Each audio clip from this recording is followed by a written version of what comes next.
ambush dressers up. Right here. We got them on tape. Let's send that spell over. Oh!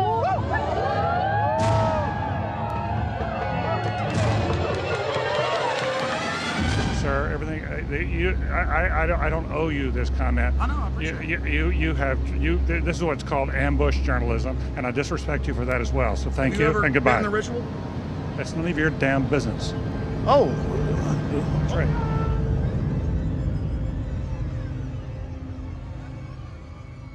Our story begins in Northern California over 100 years ago, when locals began to spread rumors of bizarre occult rituals being conducted in the ancient redwood groves of Sonoma County. As the decades passed, it became clear these incredible stories had a basis in truth, and their source was a 2,700-acre private club known as the Bohemian Grove. Then, in a time period between the mid-1970s and the early 1990s, scores of reporters attempted to infiltrate the Grove. All attempts were unsuccessful. Grove security identified them, threw them out for trespassing, or in some cases, had the local police arrest them. To many, it seemed the Grove's secrets would never become public.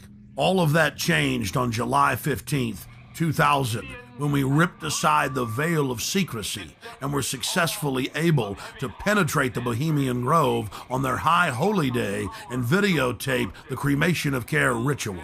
Our infiltration is chronicled in my documentary film, Dark Secrets Inside Bohemian Grove. A British documentary film company, World of Wonder, also covered our investigation.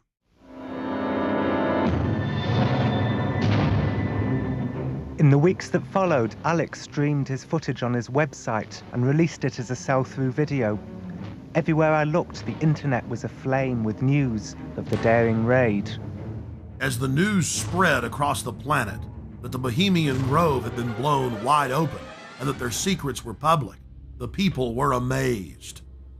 They were amazed to learn that many U.S. presidents and British prime ministers, German chancellors, the Hollywood elite, the heads of business and academia, Federal Reserve chairmen were traveling to the Grove each year, and that presidents had been going there since the turn of the last century in 1900.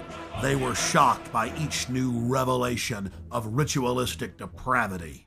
This film is about what we've learned in the 5 years since we infiltrated the Grove.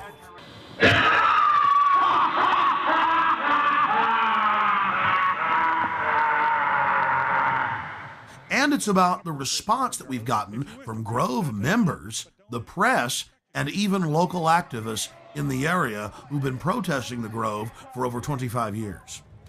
Finally, we learned that the Grove was only one chapter in a larger, worldwide secret society hell-bent on bringing in a one-world government.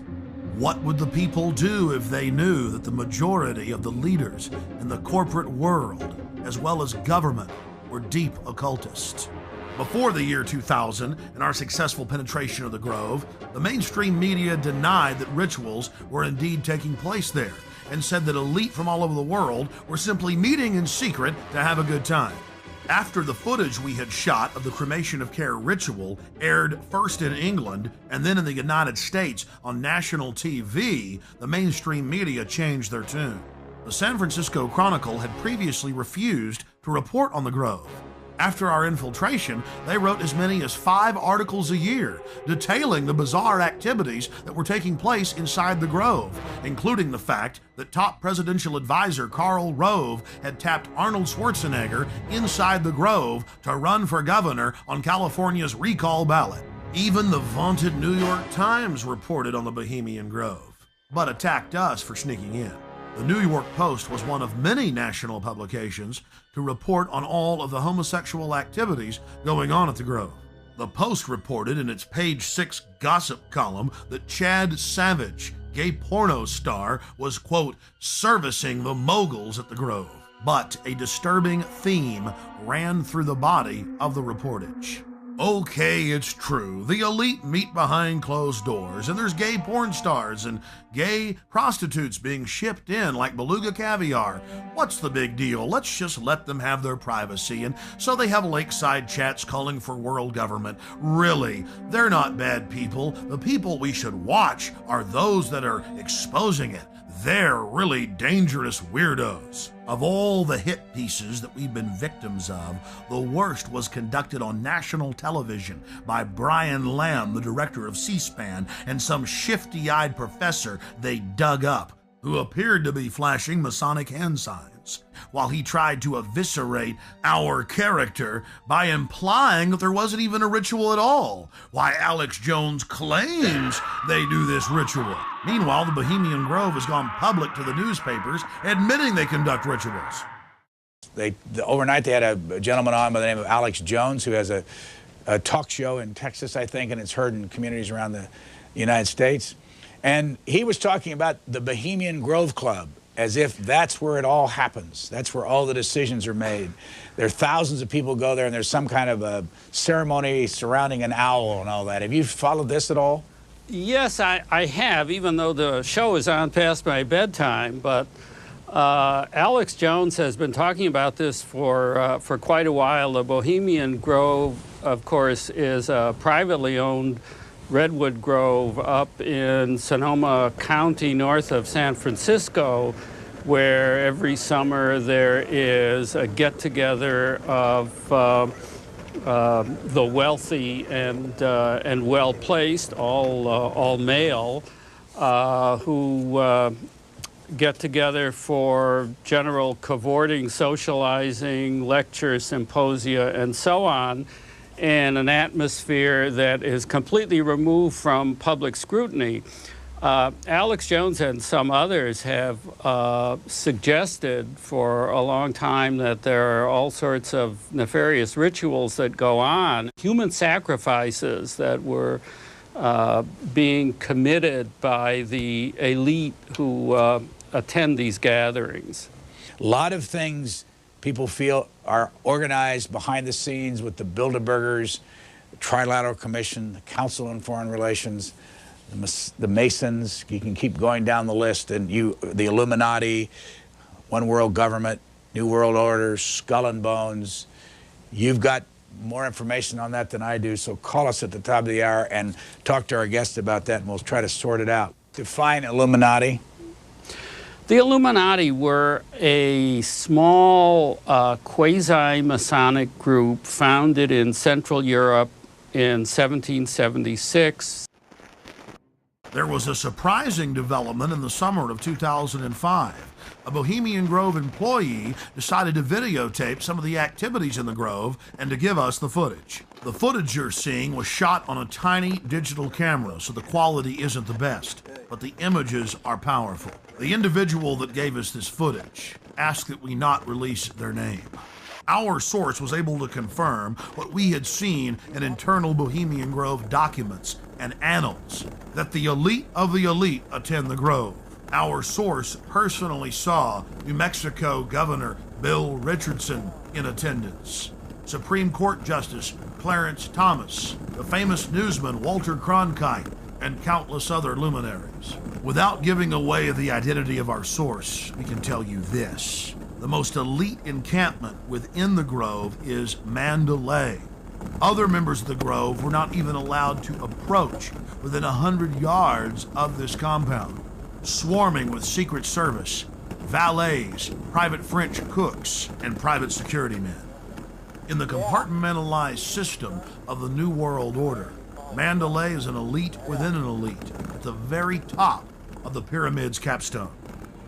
Things have changed in the last few years at the all-male encampment. Since its founding in 1872, no females have been allowed in. But under pressure, they've allowed women some jobs in parking cars and in the kitchens in special cloistered areas. Our source is male. We'll call him Kyle. He reported to us that it was a constant irritant inside the Grove, being asked by old men if he, quote, slept around and wanted to have some fun.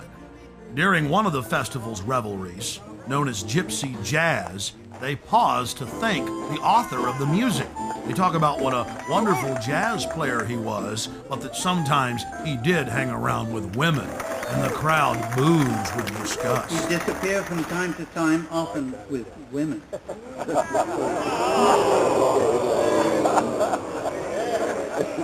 He thought stealing was fun. The Grove's own internal annals brag that the Manhattan Project, or the plan to create the A-bomb, was hatched inside this building, known as the Chalet. The Strategic Defense Initiative, better known as Star Wars, was also the brainchild of Grove members and was born inside the Chalet.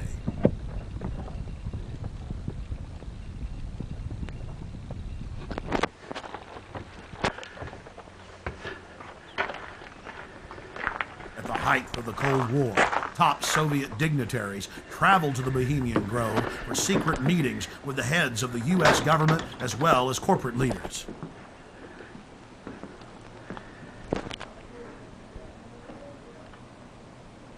Our source worked at the Grove in the summer of 2004 and the summer of 2005, and he was able to obtain 2 program covers for the cremation of care ceremony, as well as a 2005 membership list, which reads like a who's who of U.S. and European elite. Former President Jimmy Carter, former President George Herbert Walker Bush, President Bush, Henry Kissinger, George Shultz. The list goes on and on.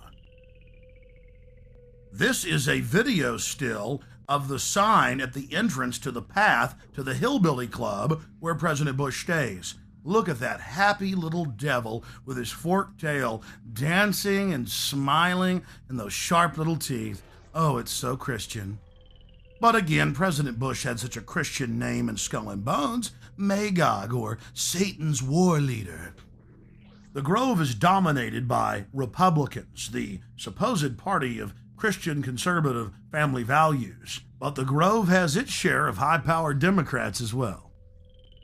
It's also important to note that the Grove itself was founded in 1872 by West Coast journalists, and that the National Press Club adopted the iconography of the Grove for its Great Seal. There are 3 major icons used in the cremation of care ritual: Moloch, the owl idol, the curved staff carried by the high priest, and the eternal flame lamp, the Arabian-style lamp, which the priest uses to ignite his torch, which he then uses to burn the human effigy, Care. Here are video stills of the effigy after it has been burned on the altar in the morning. Many researchers of the global elite believe that real sacrifices are going on at the Grove. When I filmed the ceremony in 2000, I saw no evidence of this. It looked like an effigy, and the Druid priest were easily able to pick it up and take it up the steps to the platform. Our inside source informs us that there are actually 4 effigies used in the ceremony. One brought in on the back of the wagon, another that's used behind the trees, another that's brought across by the Grim Reaper to the steps of the idol, and still another effigy that is placed on a black altar before Moloch, the demon god, and burned. And this is the first and only time that video has ever been shot inside of the owl idol.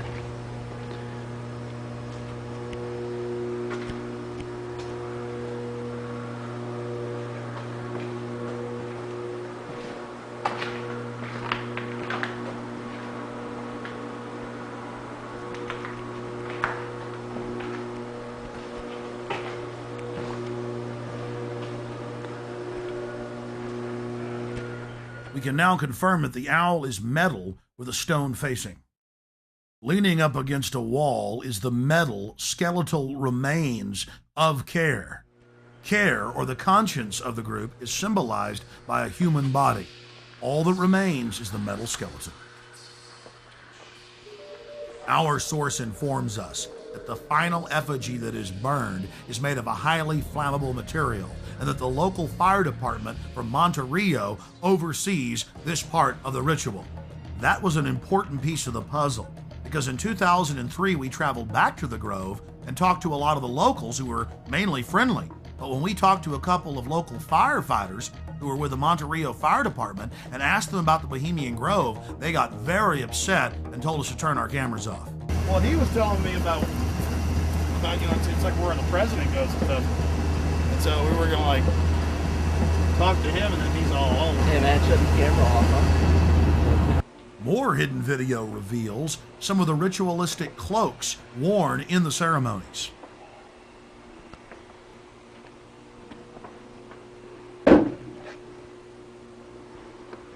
Here are some more stills inside the Grove.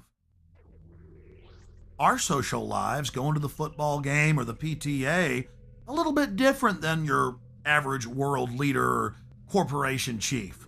No, in their spare time, they worship Moloch and do mock human sacrifices. We just need to get used to that and accept them as our leaders.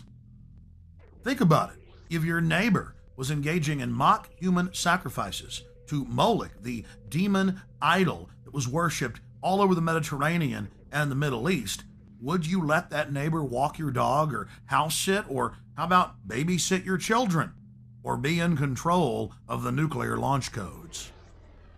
Well, let me give you a revelation.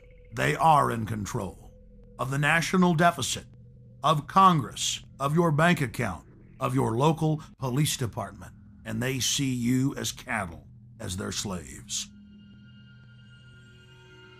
Some of the criticism we received came from an unexpected source. Harry Shearer, star of Spinal Tap and the voice of Mr. Burns on The Simpsons. This is a get-together of very powerful guys. Harry Shearer played the role of apologist in a British documentary about the Grove. Mr. Shearer, who is also a member of the Grove, said that they're just having fun when they have the cremation of care ritual, and that it's a men's party where they blow off steam. But Mr. Shearer didn't stop there. In 2002, he produced a full-length feature film and released it titled The Teddy Bear's Picnic. Mr. Shearer has told the press that his film is based on the Bohemian Grove. The owl of Bohemia is turned into a pelican.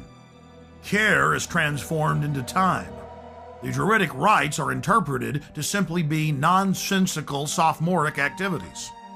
Oh, and guess what the plot of the entire film is? That they're trying to keep their rituals secret, and two employees have hidden video cameras and are about to blow their secret wide open. I wonder who they could be talking about. And I want to make an announcement for anyone who is parked across the street. Anyone who's parked across the street at the theater, on the theater grounds, you need to move your car.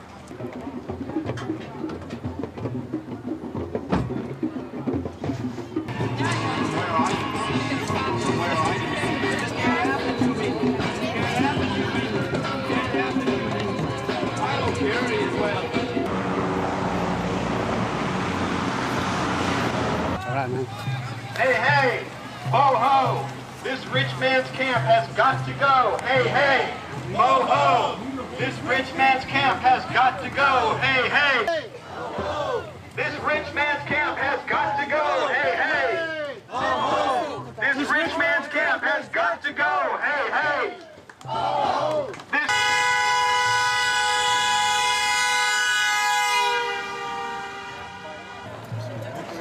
So, are you one of the Grovers? I'm just here. Yeah. Better than you think.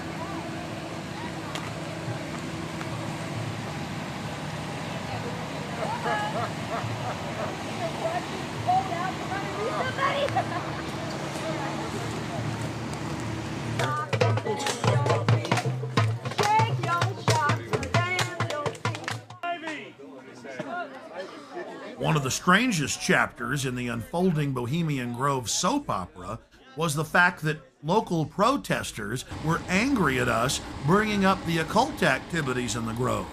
They said that we should only spend our time focusing on the political decisions that were made in the Grove.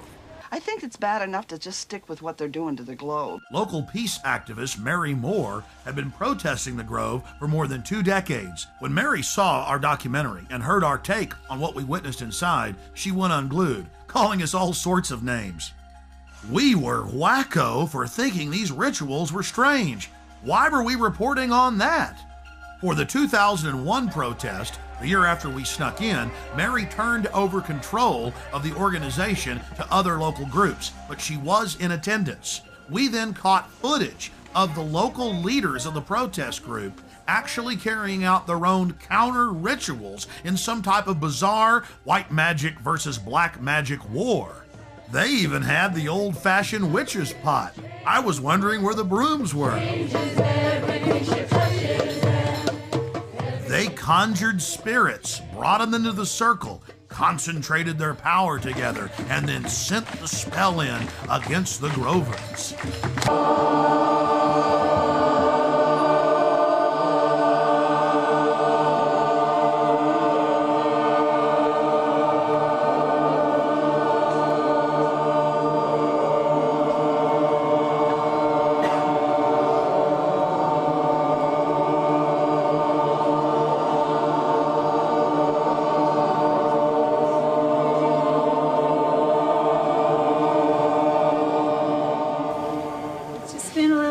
Protection around all of us and around this place. Hail, guardians of the watchtowers of the east, spirits of air, spirits of changing winds, winds of change, be present here as we do this ritual. So mote it be. I call upon the primal fires of transformation and creation, the shining face of the Father and the molten core of the Mother. In their sacred union we stand. Sacred fires even now. Oh, spirits of the water, spirits of this beautiful river that runs past us. We feel you in our blood, moving through our bodies. Let us welcome you as we remember that we are one. Ho, spirits of the water! Oh, spirits of the water! May we not fear the dark place that we enter in order to learn from you, Mother Earth. Guardians of the North, be with us. So mote it be. A little too freaky for my taste. Yeah. A little too religious.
This went on for literally hour after hour after hour.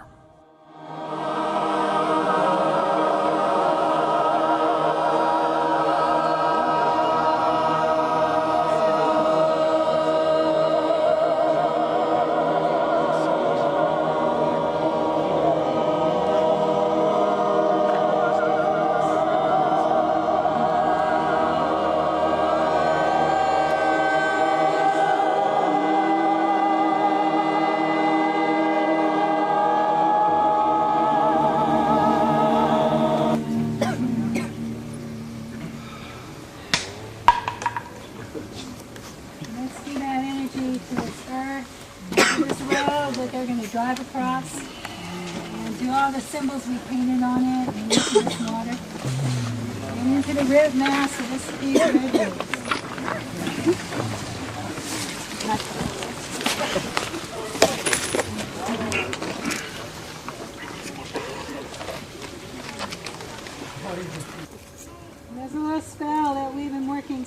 election.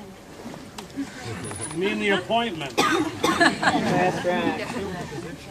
Maybe you'll say it after me. It goes like this. Let power and resources flow. Let power and resources flow. To those who will use them. To those who will use them. For the good of the earth and her people. For the good of the earth and her people. And be withdrawn from those who won't. And be withdrawn from those who won't. Let's send that spell over into the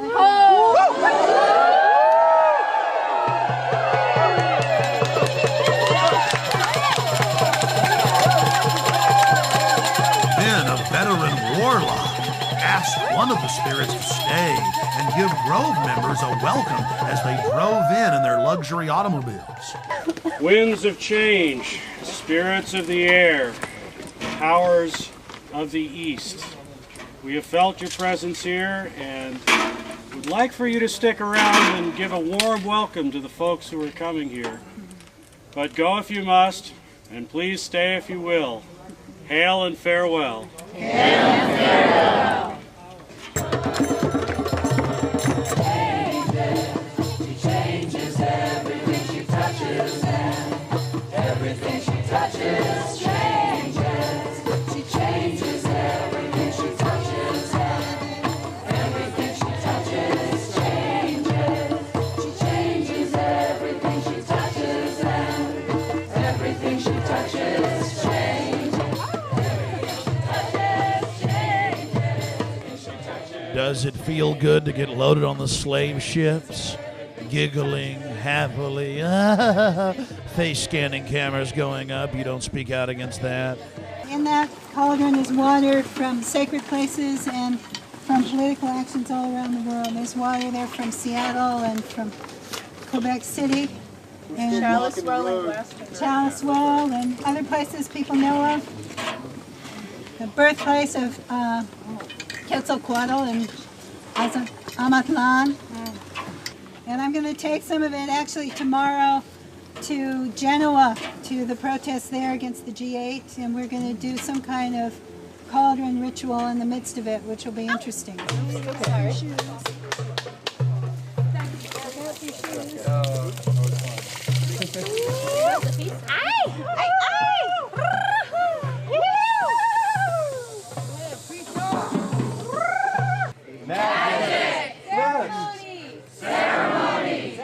Now I'm beginning to realize why we're not supposed to talk about all the occult activities that are going on inside the Grove. It isn't magic or belief in magic that's the problem. It's not the occult. No, it's those evil right-wingers. And by the way, let's not mention all those top Democrats that are inside. It's pretty hypocritical. Now, to be fair, Mary Moore and many of the protesters were not involved in the ritual. But we did see leaders of the ritual directing the protest and moderating with police. The police even shut down the road so they could carry out their ritual. And to be fair, it wasn't just Western magic that was being practiced at the protest. There was a group there promoting Santeria.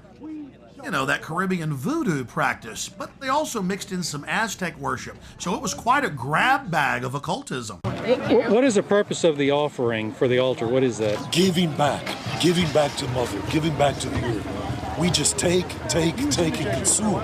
But today, we're asking everybody to give something back. So this is to return something to the earth, right? Yes. Yes. Yeah. Since by doing so, we resurrect care.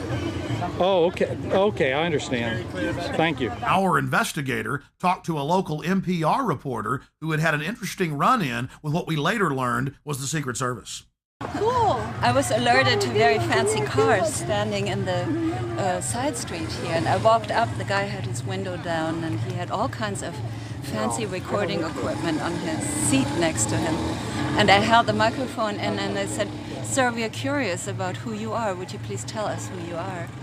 And he said, "Take your mic out of my car, lady, and step back." And I said, "Would you repeat that for broadcast?" And held it even closer.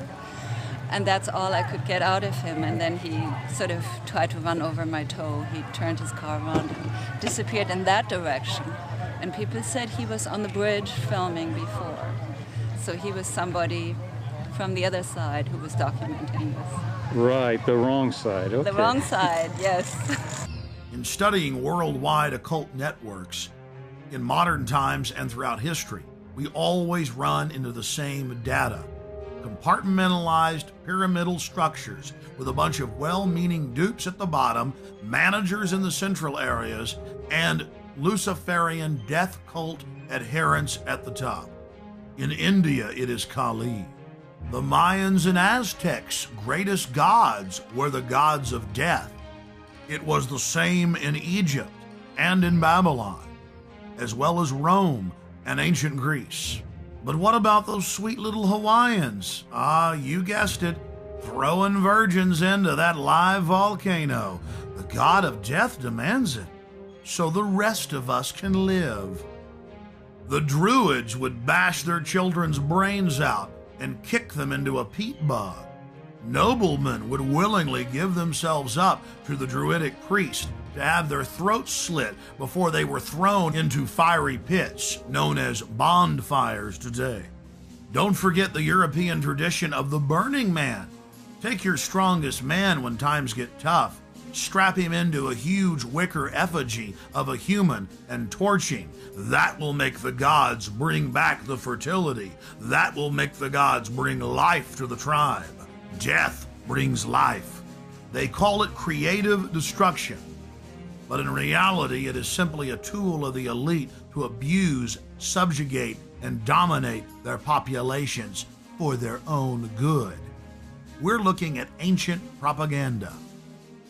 In the fall of 2004, while in New York to cover the Republican National Convention, we ran into David Gergen, the Karl Rove of 4 presidential administrations. Okay, one last question.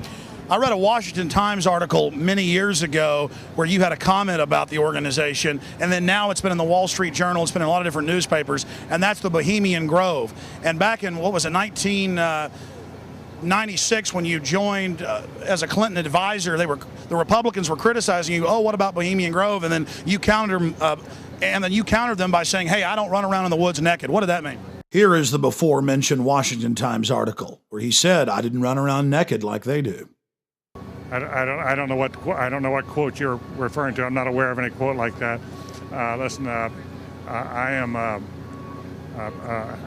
happy member of the Bohemian Grove. I like the folks who come there, and it's really inappropriate for me to talk about the group beyond that. Thank you. Have you been there for the ceremony with the cremation of care? Frankly, I don't think that's something I need to talk to you about. Really? That's right.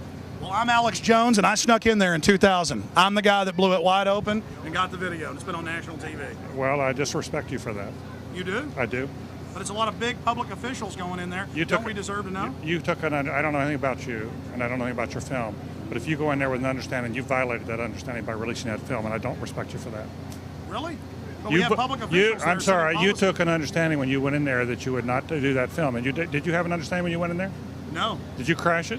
Yes. Yeah, and it has no trespassing signs there too, doesn't it? No, they put them up after. Oh, I'm sorry. I just walked in. I'm sorry, sir. I've been there before. I know what the circumstances are, and I'm sorry you violated the understandings. That was not a gentlemanly thing to do. But what about the ritual? Is the ritual gentlemanly?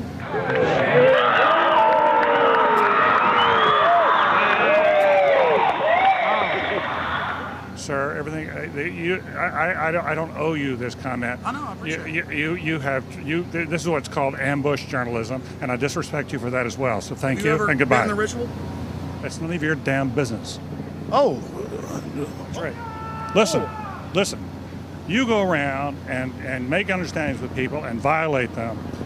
You ambush people on the streets, and that's inappropriate form of journalism. If you wish to practice that, that's fine, but don't ask others to respect you for it.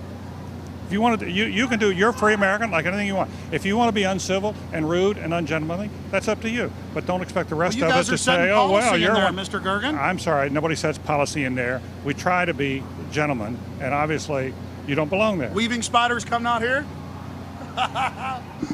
Yeah, that is a 3-pointer. Woo! Look how strangely he behaved when we brought it up. Why is he acting so secretive? And why did he get so angry when he discovered that we'd snuck in? You see, they take it very, very seriously. This is one of the hallmarks of the occult and secret societies. The word occult means secret. Secrecy is part of their religion. They revel in it. And when it's violated, they become extremely angry.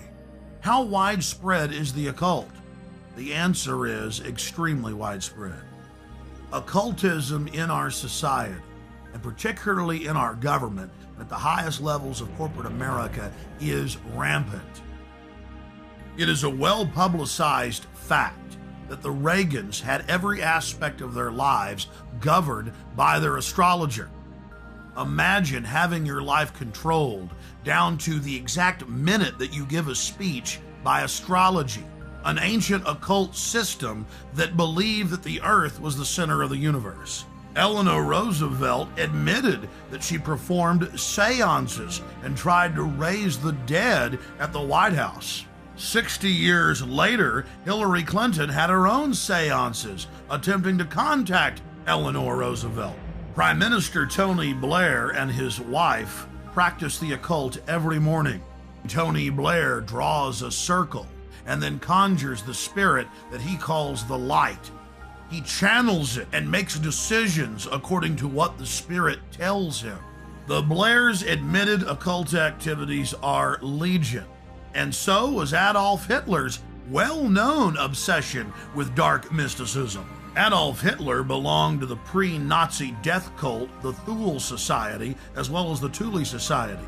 Both groups trace their lineage back to the Order of Death, founded in 1776 in Ingolstadt University in Bavaria, Germany. Then, of course, it spread to the U.S. with the founding of Skull and Bones.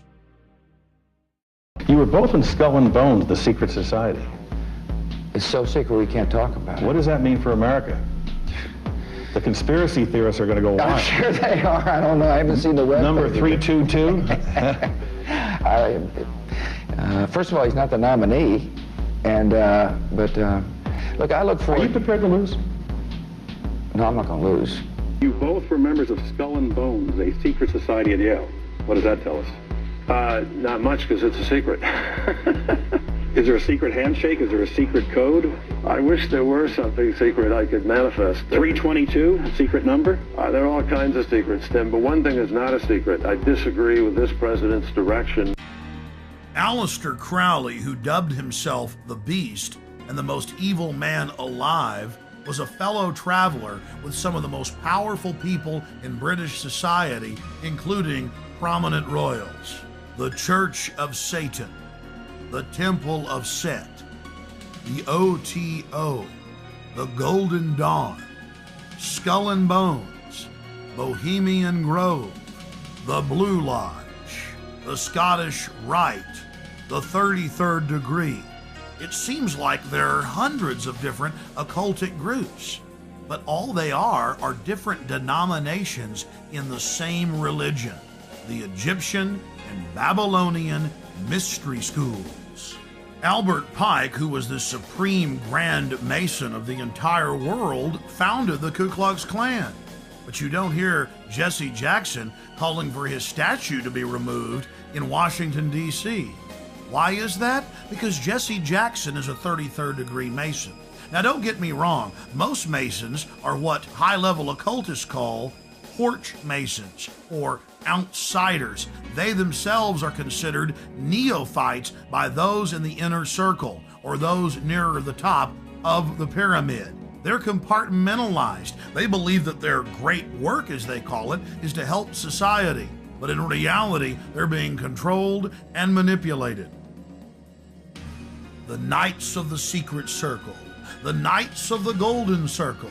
This is what high-level KKK members call themselves. But even low-level KKK members do not understand that the KKK itself is part of a larger Masonic organization. Most Masons detest the Klan, but they've never looked on their own temple walls at the paintings of Albert Pike that adorn them and asked themselves why the founder of the Klan is hanging in their temple. This is the power of hidden in plain view, a favorite trick of Luciferians. Where did this dark thinking start? This black spirituality? The central thread goes back to ancient Egypt and Babylon, with the mystery schools. They knew that knowledge is power, and so secret societies were formed to guard the secrets of medicine, architecture, government, agriculture. Secret societies are nothing more than the first intelligence agencies.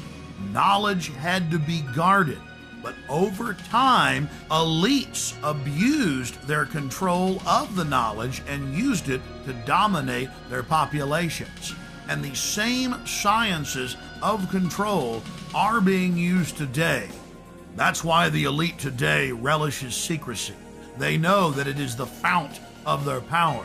They seek to dumb down the population, not just to hoard their secret knowledge to make us even more mindless, more domesticated, like braying sheep to the slaughter. Their religion is the science of sophistry, the science of the con artist, the science of the despot, the dictator, the tyrant, the controller, the charlatan, the liar. They come to kill, steal, and destroy. They are parasites. They are anathema to free, dynamic human societies. Know your enemy. Stand up for love and life and family and resist the New World Order and the Babylonian slave state our enemies are attempting to construct.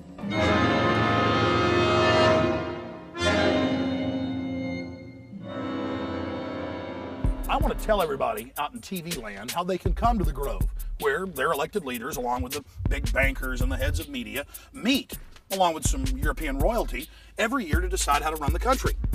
You can fly into San Francisco, or you can fly into Santa Rosa. You can even fly into Sacramento, and you just drive out to Highway 101. You take Highway 12 out west towards the coast. You get about 10 miles out from the coast, right outside the little town of Monterrey. And the town of Monterrey, off the main drag, you'll take the Bohemian Avenue. And it dead ends right here at the 2,700-acre Redwood Grove entrance, where your world leaders, among other things, set policy for much of the planet and dress up in black and red robes and worship, Moloch. To purchase additional copies of this film, or to see dozens of other films and important books, be sure and visit Infowars.com or PrisonPlanet.com. Or to order, simply call toll-free 1-888-253-3139.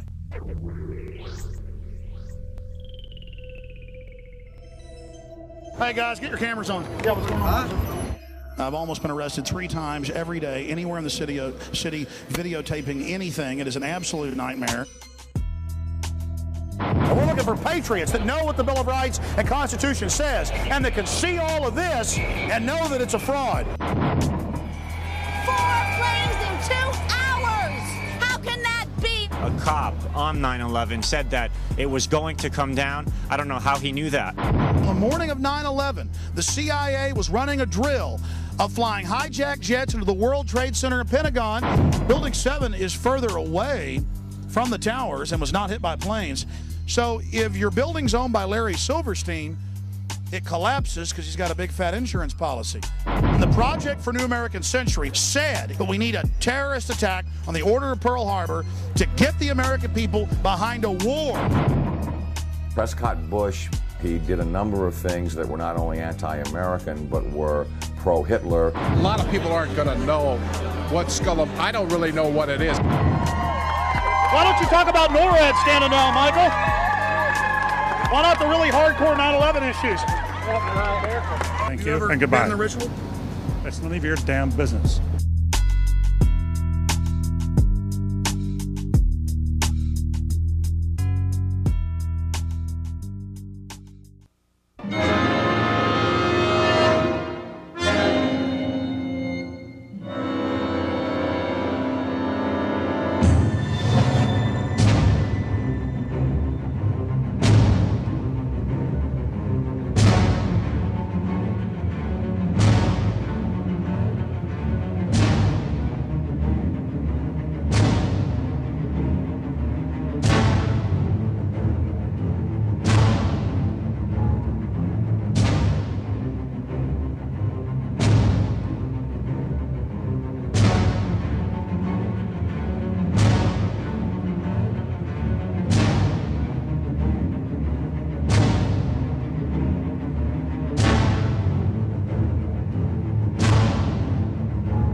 Hello, I'm Alex Jones, and I'm a radio and television host based in Austin, Texas. And for many years, I've been exposing the criminal activities of the global elite, also known as the New World Order. In past films, we've documented the centralization of power, the move towards world government, the attack on the nation state, self-defense, the Second Amendment, family values, that is, the family itself, as well as private property rights. But time and time again in my research, I come, well, eye to eye with something that's even hard for me to believe. And that's that the elite, again, the so-called establishment kings, those that know best, the visions of the anointed ones, are obsessed with the occult, from presidents to governors to the heads of industry. We've all seen the stories of presidents and first ladies obsessed with their astrologers making national policy decisions upon their recommendations, spiritual guides, shamans in the White House. My friends, it gets far worse than that. Now, I personally am a Christian, but even an atheist should be concerned about the information we're about to bring forward in this new documentary film, The Dark Secrets Inside Bohemian Grove. You see, for over 120 plus years in Northern California, in Sonoma County, on a 2,700-acre secluded redwood grove, leaders from around the world, prime ministers, chancellors, presidents, governors, again, the heads of industry, banking, academia, the media, Hollywood, only a select few, a little over 2,000 people, travel there to engage in bizarre, ancient Canaanite, Luciferian, Babylon mystery religion ceremonies. At least that was the rumors. And so I went to the library and got on the internet and saw many of the mainstream news articles admitting that world leaders do indeed go there, and they fly into San Francisco and other surrounding cities and drive out into the rural hills and mountains of Northern California, and that these stories have been coming out that they worship some 45-foot stone owl god. And then I began to read some of the documentation on this Moloch character of the Old Testament, mentioned many times in Leviticus. That's in the Bible. Why are world leaders traveling to the middle of nowhere to worship this thing? Well, I had to check it out for myself. And I'm proud of my team. Mike Hansen, Violet Nichols. They traveled with me there. We talked to some of the locals discreetly. We successfully infiltrated, with the help of some of the locals and Channel 4, World of Wonder, British television that teamed up with us. And I successfully infiltrated through the Secret Service, through the guards, through the Sonoma County Sheriff's Department. We were inside 4 hours. That's only one day out of the 2 weeks that they meet there for the admitted Summer Fire Festival of the Bohemian Club. Well, basically, that's enough for me. It's hard to even describe it with words, and I hope that our hidden cameras can give you at least a small piece of what I witnessed. To have world leaders engaging in this type of sickening behavior, oh yes, there's much more to come. Mock human sacrifices, they claim, just shocks the very foundations of what Americans believe their leaders to be. And then to have it intimately connected with world government. It doesn't make a lot of sense until you research history. All throughout history, spanning back into the mist of the beginnings of civilization, we see world leaders from the empires of old, from the Aztec kings and priests, to Babylonian leaders, to ancient Rome, engaging in twisted behavior. Could it be that when you have all the power and all the women and all the money and all the lands and all the art, you have to do something new? You have to go against the basic grain of humanity. You have to get off in a sick way. That's what we witnessed in Northern California, July 15th, 2000. Get ready to go inside the Bohemian Grove.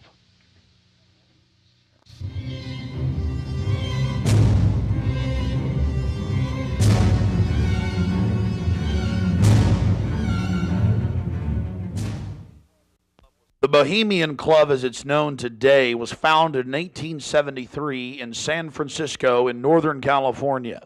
Many of the club's original annals, dating back to before the turn of the century, admit that local artists, writers, newspapermen, you name it, wanted a place away from the so-called backwardsness of the West Coast, the Judeo-Christian ethic. They found that place an hour and a half north of San Francisco, outside of the tiny town of Monterrey. Their annals even admit an obsession with the occult and what they called druid rituals. Amongst the great redwood trees, they revived ancient ceremonies that in truth had their roots not in the Druids, but in Babylon itself. As the railroads brought commerce and larger populations, the prestige of the club grew until, in the year 2000, it is a gathering place for the world establishment, the elite. We're about to show you some of the key evidence documenting this. It is absolutely central to understand that these bizarre activities have been engaged in going back to 1873 and are not some new fanciful whim of the trendies on the West Coast. By the turn of the century, there was already a 10 to 15-year waiting list. Presidents from Howard Taft to Herbert Hoover were on the membership roster. Not to mention, later, famous war general Dwight D. Eisenhower, later to become president. The roster of the Bohemian Club reads like a who's who of the elite. Look at this photo taken inside the Grove back in 1963.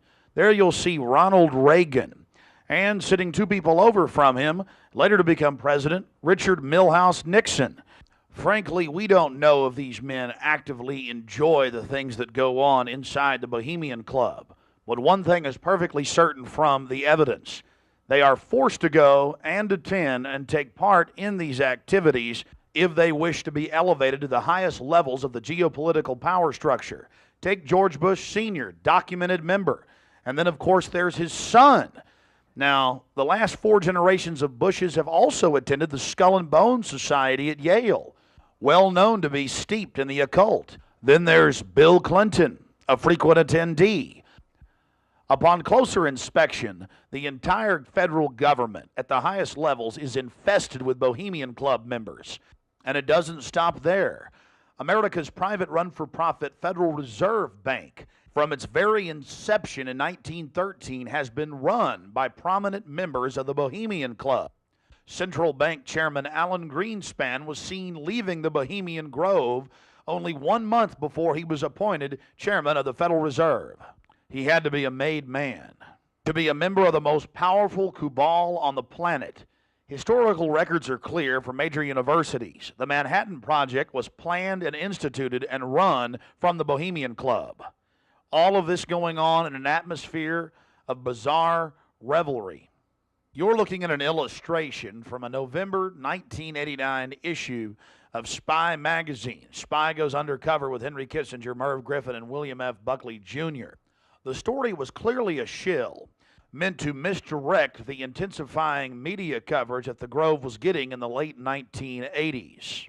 The writer's spin is obvious. They're just masters of the universe, big frat boys blowing off steam.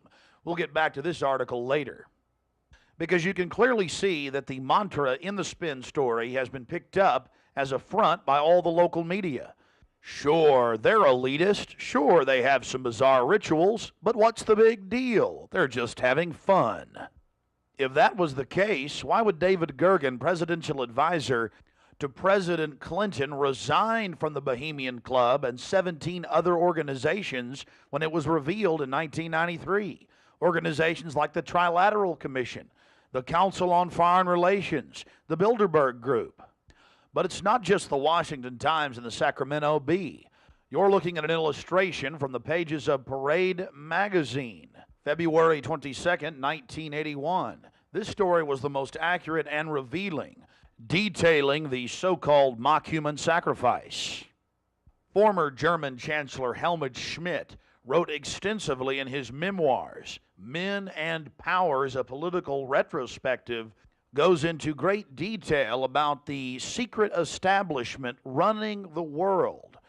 The Trilateral Commission, the CFR, the Bilderberg Group, and of course, ladies and gentlemen, the Bohemian Grove, a place that he often talked about being a wonderful hideaway, a place to spend time with Nelson and David Rockefeller, and to talk about world government and steering societies.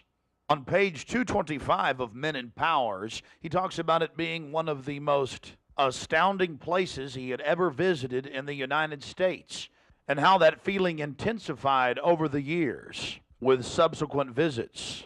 The book goes on for page after page discussing the corporate, private, governmental infrastructure of world government. Going back to the Spy magazine spin piece, they have lots of rosy illustrations of drunken establishment types dancing around having fun with the rituals going on in the background. They even admit that they wear bizarre Ku Klux Klan style robes. And there's even a photo released by the Grove of the ritual being engaged in. They talk about the incredible security surrounding the Grove. And they even admit that a corpse, a sacrifice, is borne across the lake. But it's all in good fun. We did massive research on the occult. And one of the libraries we visited was that of Professor Tex Mars of Aeronautics. He also has written literally dozens of books on the occult. His library was very revealing about the obsession of elitists throughout history with the occult. Front group after front group to conceal and really subvert. But behind all of these groups, there is a small cadre or elite, a core. And what you have done, I think, with the Bohemian Grove is you have exposed one of the premier organizations of the whole New World Order arrangement, you might say. Of course, we can go back in history, all the way back to ancient Egypt, Babylon, or Greece, Rome. And I think you're going to see sort of the roots of the Bohemian Grove, but particularly in the Illuminati era, originating during the French Revolutionary days. You know, there we had the actual order of the Illuminati, with Adam Weishaupt and all of his evil philosophers, let's just call them, Voltaire and the others. And that has come up all the way to today. Hitler, of course, was a Bohemian. I think it's more Babylon mystery religion. All of the elements are there. Of course, even the owl is a symbol of ancient mystery Babylon. The owl was worshipped by the ancient Egyptians and by the Babylonians. And it's interesting to me that many of the members of the Bohemian Grove have in their homes, as I understand it, small figurines of owls. And I believe they actually worship those owls as a symbol of the deity, the great goddess of Babylon. And of course, here again, we have the counterfeit of Christ's sacrifice on the cross. I think all of those things, there had to be, in my belief, an occultist, a deep occultist, who designed each of the elements of this ceremony. It wasn't just a bunch of guys sit together at a bar and said, hey, let's have a good time, the cremation of care, and why don't we do this or that. I believe it was purposely designed, each element in its turn, for what they did. No doubt about it.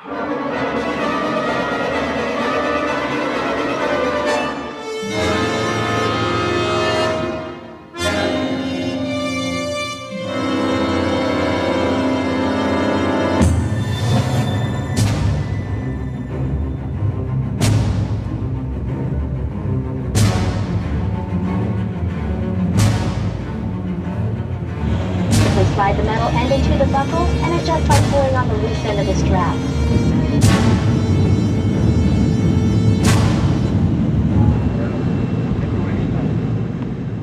After landing in San Francisco at the International Airport, we traveled through the city, across the Golden Gate Bridge, into deeper Northern California. Northern California, home to the giant Sequoia redwoods. From there north to Santa Rosa, going west on Highway 12, the gateway to Bohemian Grove.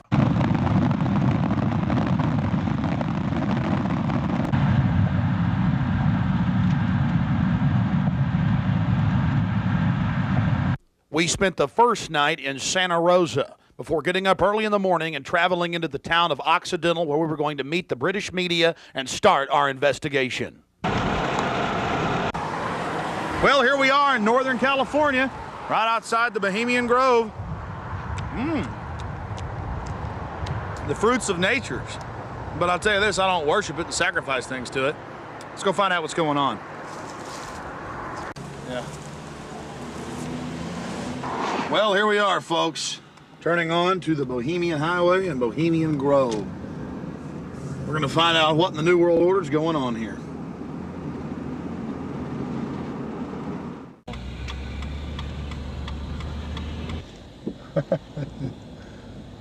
Thank you, Park.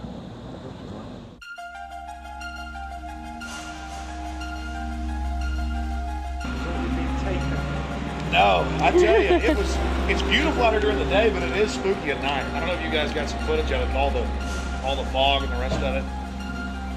So were you excited? Oh yeah. I've got a map. You guys want to look at this?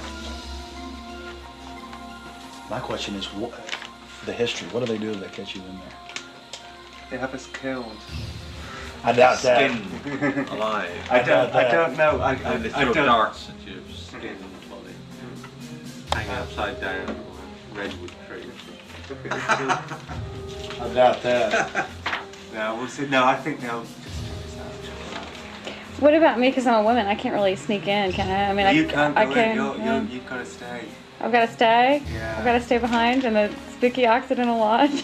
I have no problem. If there's a road, if I can be shown a way to insert myself into this with Hanson. But then I need to know where the cremation of care, what day they're supposed to do it, where this pond is. Tomorrow night at dusk. I'm not going to end up tied down on a pentagram with Henry Kissinger's fat belly hanging over while he's naked with a big dagger, am I? I just want to make sure that's a joke. Just a thought. It's very. Oh, like Governor Bush running around in a pink tutu, foaming at the mouth with a purple wig on, am I? No. Supposedly, I hear that's what they do. So I don't know. I think they do these things, but the question is why. And these power brokers, which bomb innocent countries and slaughter people and pump the food chain full of garbage and just everything else they do, it's probably something fun for them. They really get off on being bad little boys. And rule the world. I mean, this is for some people. This is the secret room. Well, I mean, certainly in the whole class system, it's the pleasures of class. And now what class is, the power that you have is something different. And to me, I mean, from my research of Bohemian Grove, and you guys have obviously done more, I've read a lot of mainstream articles, alternative, talked to people, talked to some guests. It's really where people go in there to do whatever they want to do. So there are probably people sitting around fishing and probably people sitting around doing something completely different. Okay, there's the stage, right, that's where the talks happen. Because they've got this amphitheatre, and they have these kind of talks, and this is where George Bush gives talks, and people like that, on this stage. Oh look, there's the lake, there you go, lakeside talks, there's the lake, there's the shrine, see? Right there, that's where. Honey, come get a shot of this. Now where's this river? This is near the Russian River. You see it? Now see, here's the shrine of their devil owl, which they even admit has its roots in like Babylon and the Druids had them and everything else. So all over the world, this weird owl shows up. Some cultures they've thrown children inside the bowels of this burning owl. That's historical. We've all read in the Bible about throwing your children to idols inside their So it's weird behavior, definitely, so it needs to be investigated. And plus, it gets the adrenaline up. Thrill seekers have to have more. But here you go, honey. Right here at the shrine. You can zoom in on that, Mike. I'm saying honey to my girlfriend, Violet, not Mike here. We're getting real bohemian now, aren't we? This is... Honey, we can get a close shot right here? But it did sound like that she's definitely leftward leaning. Then we get into the whole semantical debate about is there a left and a right, and to me there really isn't. There's a command and control on one end and anarchy on the other, and I want to be on the middle of the real spectrum. Certainly got to have some control in a complex society and civilization. but all the developments I see are pretty bad towards dehumanization. And now you got the UN demanding everybody sign on to this International Criminal Court. And they're telling the U.S. if we don't sign on, it won't matter. If 60 countries ratify, we'll be under its control. I mean, we're here. We're at global government now. When they're saying they're going to have some world court in the Netherlands that they'll take anybody they want to. These are in fact, I was reading some of the talks that they've given and they've released that the Bohemian Grove has discussed, and it's all population control, world courts. You're talking 20 years ago. So definitely some stuff going on here that's pretty important. But is it the ultimate elitist retreat? I would imagine those we don't even know the names of. This is probably just one more steering committee where they bring in a lot of underlings and high-level corporate chieftains that really aren't the upper top echelon, make them feel important, and then implement some type of strategy. From the stories I've read and things that happen, I mean, it is pretty well documented that people run around naked. They have orgies. They go into town and have orgies, and these are world leaders. I got a serious problem with that. Just by the very nature of how this, to me, Bohemian Grove is probably a way to compromise people. You want to be in the New World Order Club. It's like a big kid fraternity. And just like in fraternities, you have to do weird things. Here, you probably do weird things. But I got a problem with governors and presidents and prime ministers and corporate chieftains running around and doing this when they have so much power over what happens in the public domain. They have a responsibility to disclose what they're doing. So I think it is important, like you were saying, to somehow try to maintain some security and not be way out in the open because they'll call in a bunch of security. I hear, like he often is. I hear he really enjoys himself here. I think Henry Kissinger will be here. Yeah. Well, if I got a stink detector, we'll be able to find out where he's at. Oh, it's like everything evil you can imagine, Kissinger's always involved in it. Isn't he a Republican, though? I'm not a Republican. That's the point I keep making. This whole Democrat-Republican deal is a complete... People always go back to that, though. Probably like in your country, you've got Labor and you've got the Tories over there, and it's all the same people behind closed doors. It's just a big joke. And your leadership, our leadership, it's all the same people. I mean, you do see a fight going on, but it's two different management teams of the same system, bidding for control. What I call the CEO jobs of Slavery Incorporated.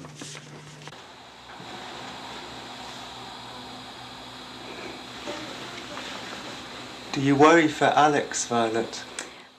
I do. I just, because Alex gets so impassioned by what he's doing that sometimes I'm afraid that he might be a little bit, reckless or maybe a little bit too fearless. I worry about Alex when he drives down the street to come home. Especially I used to worry about him when he had come home every night from the same, radio studio at the same time in the same car.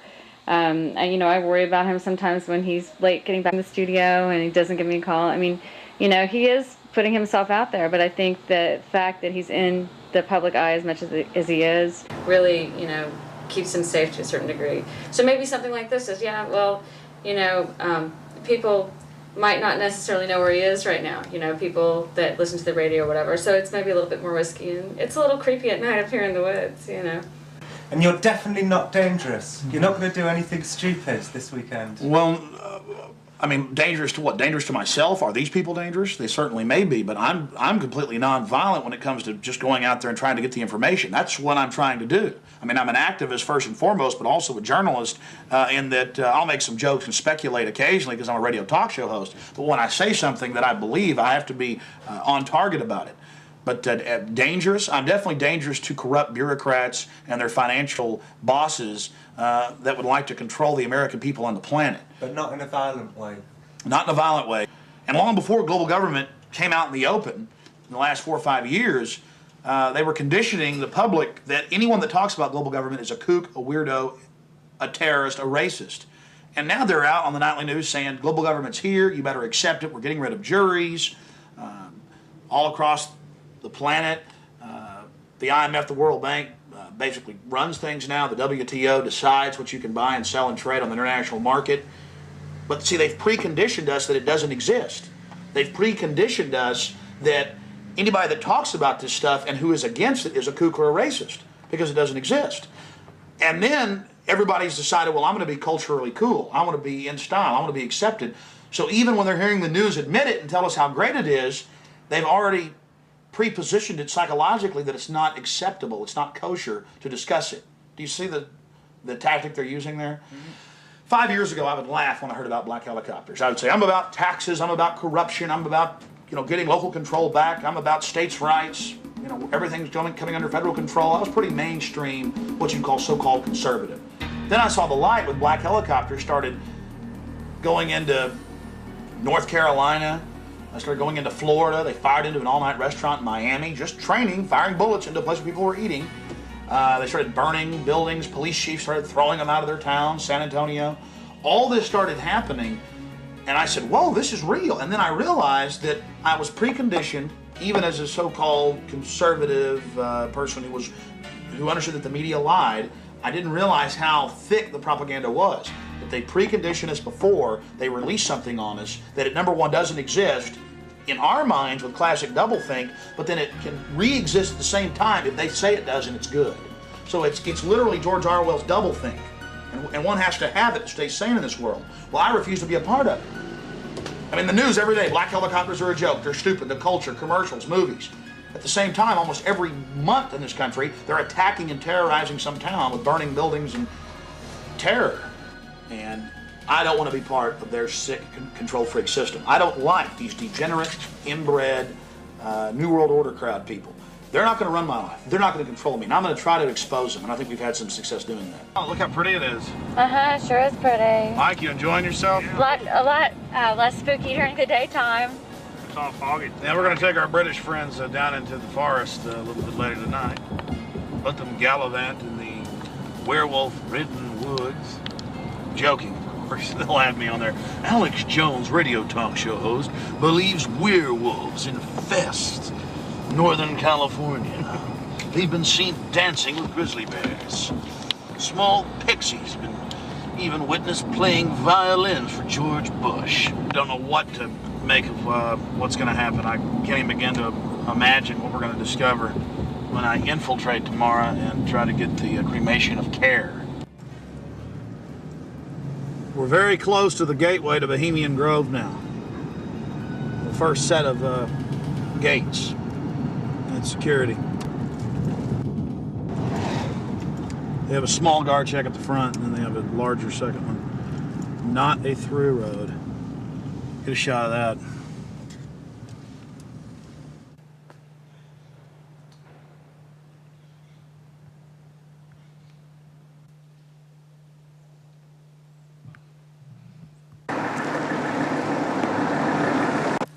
There's a guard gate right over it, a small guard gate, and then back further, an even more elaborate guard gate with surveillance cameras, you name it. Not a through road, ladies and gentlemen, right up here in Northern California.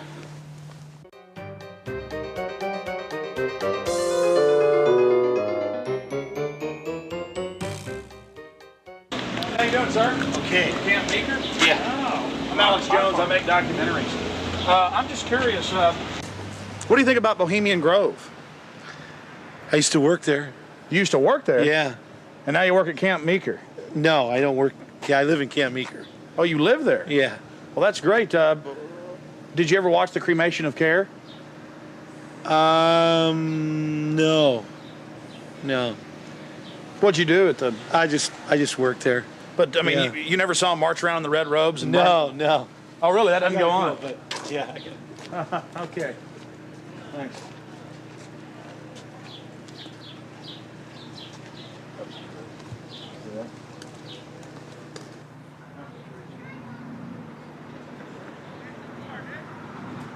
What have you guys heard about Bohemian Grove? Oh, I don't know. A bunch of rich people, right? Have you ever heard about the 40-foot stone owl and the mock human sacrifice? I heard about it a little bit, yeah. Roll that window down. We're going to talk to you. Hold on. We'll go around here. I don't know. Oh, yeah? So what have you heard about the... Oh, I just read stuff about it in the paper. I don't know. Some people don't like it. They protested or something weird. But what about the 40-foot stone owl and the mock human sacrifice? You say you heard something about that? Well, just what I read about in the paper. Oh, the paper admitted that? Well, no, I don't know if they admitted it. They just said people go protest it. It supposedly happens. Sounds kind of weird. Does sound weird to me. Yeah. Why you guys? What are you guys doing? This TV show or something? We're just having fun. Oh yeah. This town isn't like Children of the Corn or anything, is it? Oh no, nothing like that. I'm sure. I don't know though. Supposedly lots of people go there. Some kind of weird event. I don't know. You guys know anything about it? You don't know. What would you say if we told you that they sacrifice a human in effigy in mock to a 40-foot stone owl in black and red and silver cloaks? Sounds kind of different. Do you think it's good to have? Bull talks down. Do you think it's good to have so-called world leaders secretly engaging in pagan activities? I can't say it's that great. No. Why would you have a problem with that? Well, I don't know. It could be all right. Depends how you look at it. It's kind of relativist worldview, huh? Yeah. Got to sacrifice care to the winds, huh? I don't know. Could just be for fun, or they could really be weird. They run around naked. Run around naked and freak out. There you go. Have you heard that? Yeah, absolutely. Actually, to tell you the truth, here's a funny story. What have you heard? Okay, go ahead. No, this is the truth. A couple years ago, I was down the road, just down Yar, past Camp Meeker, and I was stopped with a friend of mine. Now, Camp Meeker's right outside Bohemian Grove. That's an affirmative. Yes. And we were down the road, and we were stopped there because we were just having a cigarette, hanging out, taking a break, and some Secret Service men actually pulled up behind us and asked us what we were doing, why we were there. This is true. They were like, "What are you guys doing? Where are you at? Why are you parked here? What's going on?" And asked us a whole bunch of questions. What our names were, who we were affiliated with, where we lived, all kinds of stuff. Sort of interrogated us. Did you answer their questions? Totally.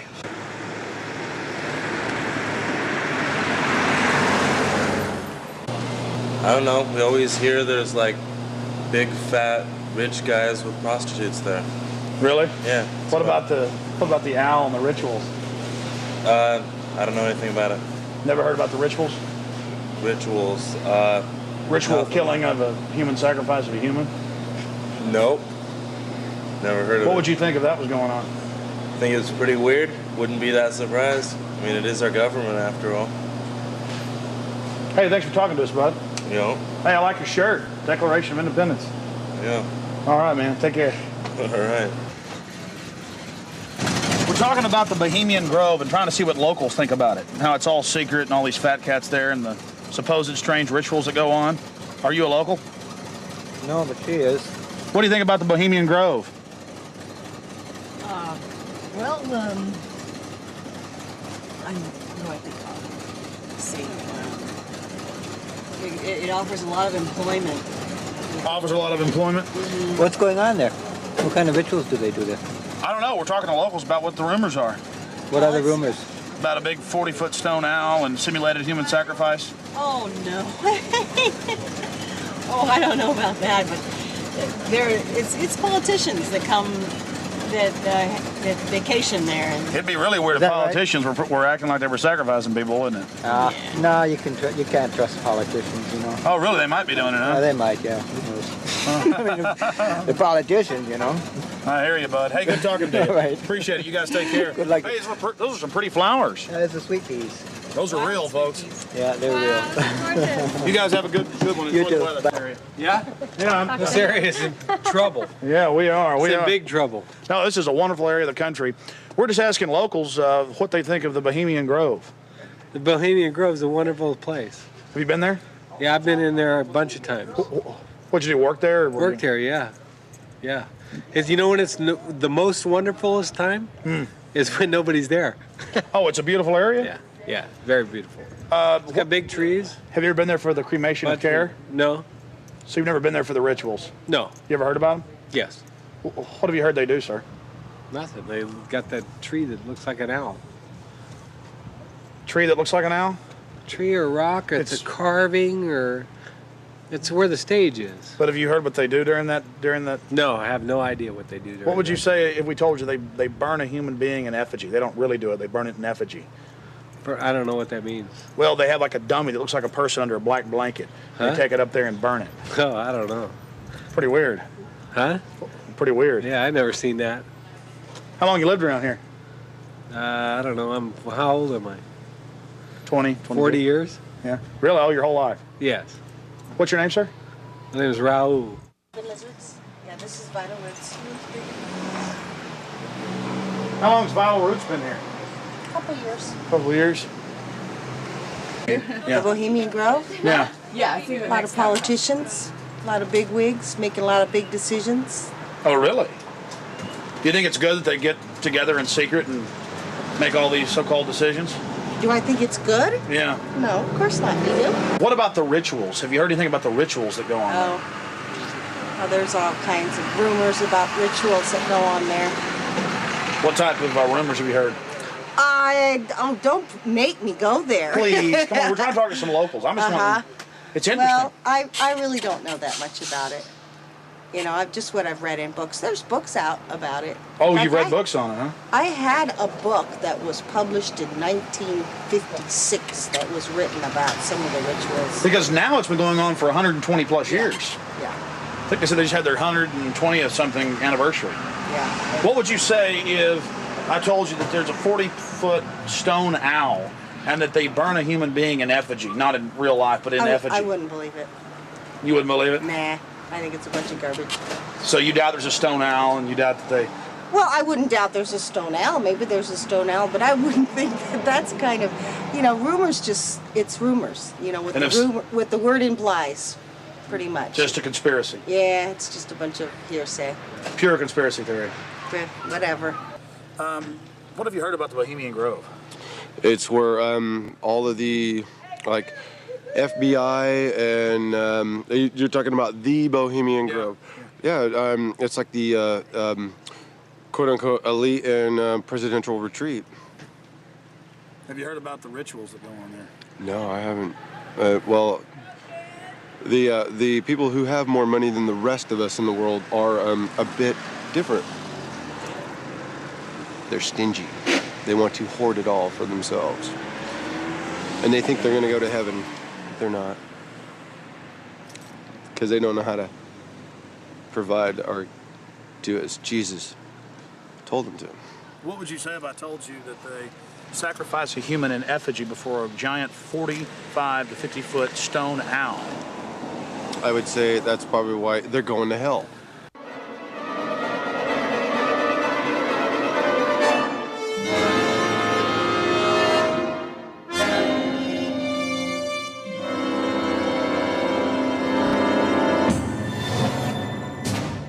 Yeah, this Australian we met yesterday, he's been here for 3 years, and he says that about 2-3 months ago the whole place was saturated with men in black, FBI, Secret Service and everything, going up and down the roads, checking everything, checking houses, everything for bombs and stuff, and then they all disappeared, and they were looking out for undesirables in the area who were persuaded to go. That was his story.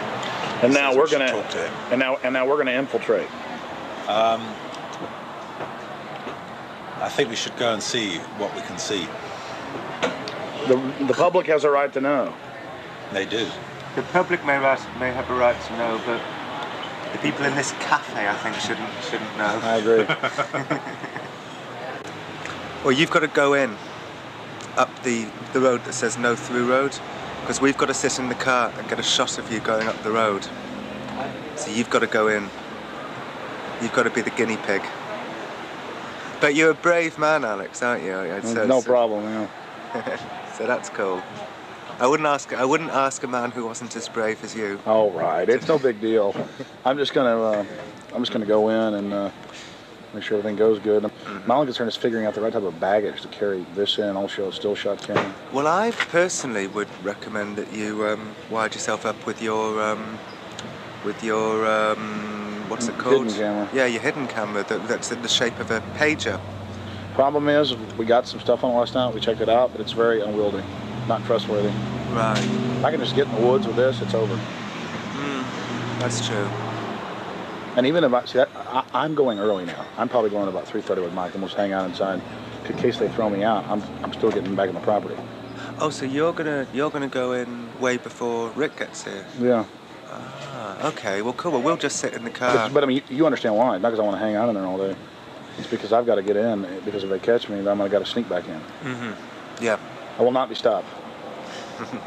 You know, I went with Big Jim Tucker from the Spotlight to a Bilderberg meeting last year.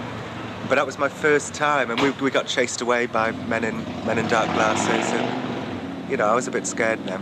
But I feel safe with you, Alex. Well, Tucker's a good rider. Oh yeah, I like Tucker.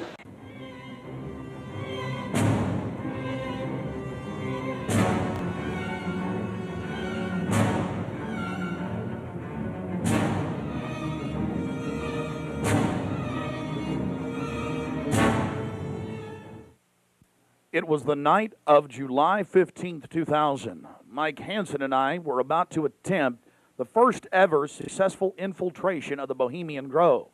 Others have tried and failed. No one has ever actually made it in and out with video evidence. After careful planning, we decided the best tactic would be to insert ourselves about a half mile from the main entrance into the heavily wooded area, entering the gorge by stealth and getting into the main parking area. From there, we posed as Bohemian Club members, thus entering the inner sanctums of the New World Order. That's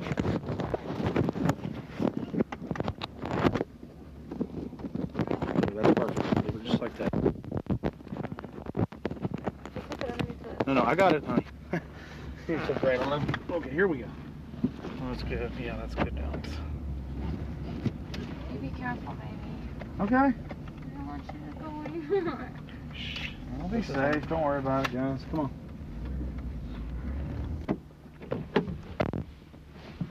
Be careful, Mike. God bless. Yeah, pray for us. Keep the evil off of us. Be careful.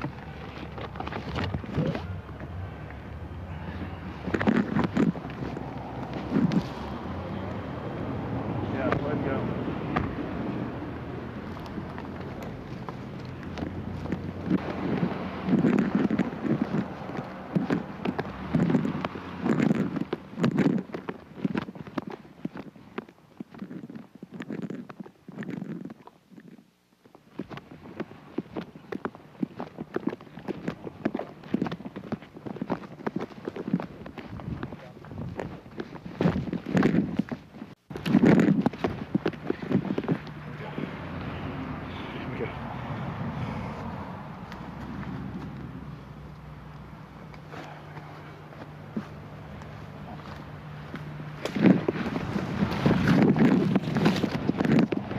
Let's walk on up here for a second.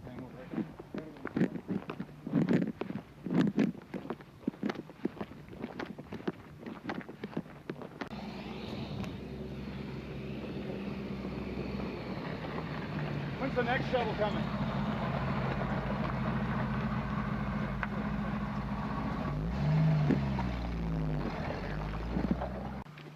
We're in. Can you talk to them?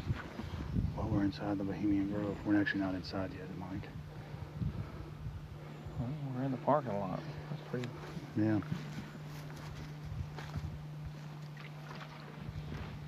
Aren't they the biggest?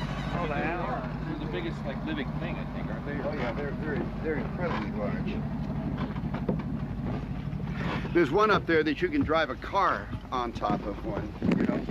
On top of it, yeah. lying down? Yeah. That you can actually. Well, they used to have the one you could drive through. That's also there. That's up there. Boy, it's nice when that cool wind hits you. Oh, yeah. Think we may make it. Might make it. Okay. Yeah.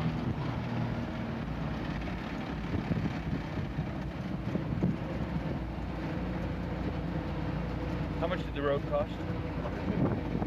This thing? No, the road. The rope. The road. The road. rope. That you Oh, bought? that. Oh, rope. Oh, rope. It was 88.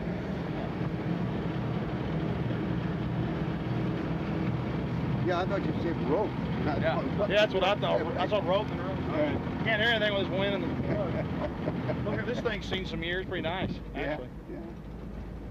This is the oldest one, isn't it? Yeah. Other than maybe that little red one.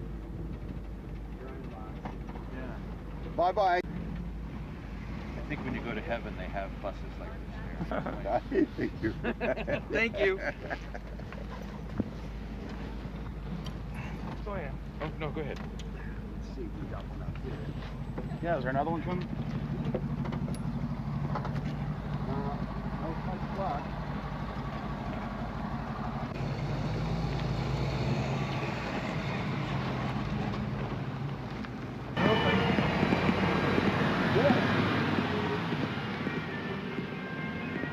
Oh, good.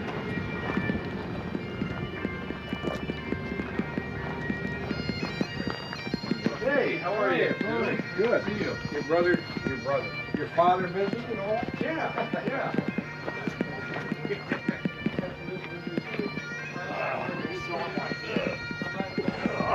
So that Marty thing was like.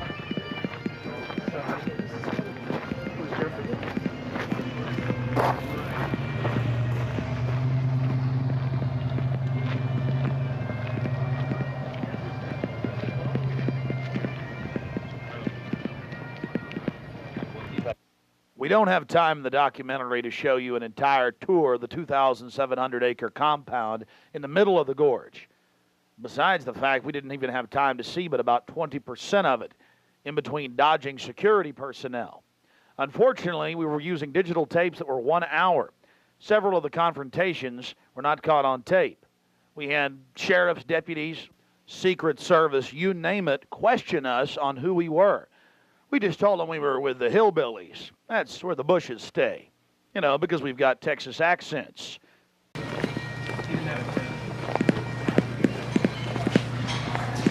no one. Close this back in the corner right over there.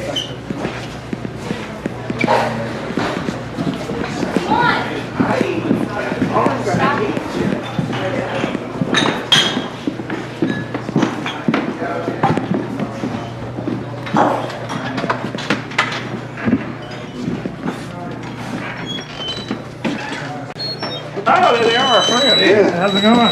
Good.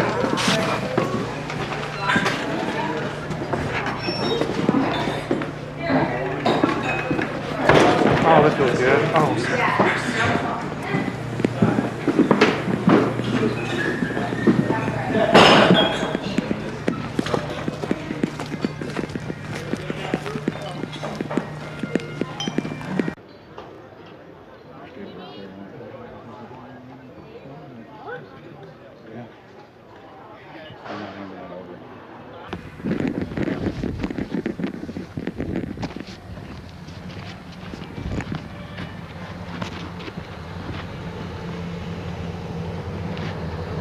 Let's go. All right.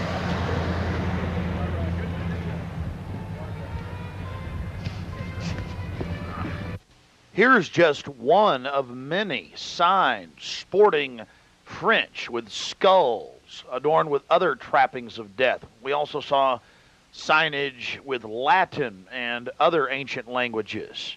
Now we're about to let you see a little bit of what's going on with the great owl. Oh, that's nice. That's the owl. I guess you're gonna find this. Fine. I'm getting this. I'm getting bold. This is the owl. I'm getting this, Allie. Let's get out of here.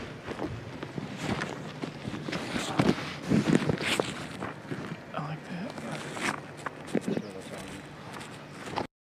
Here you can see the bottom of the stone owl with the altar and the eternal flame, a Aladdin lamp style urn that continually burns year around, we're told.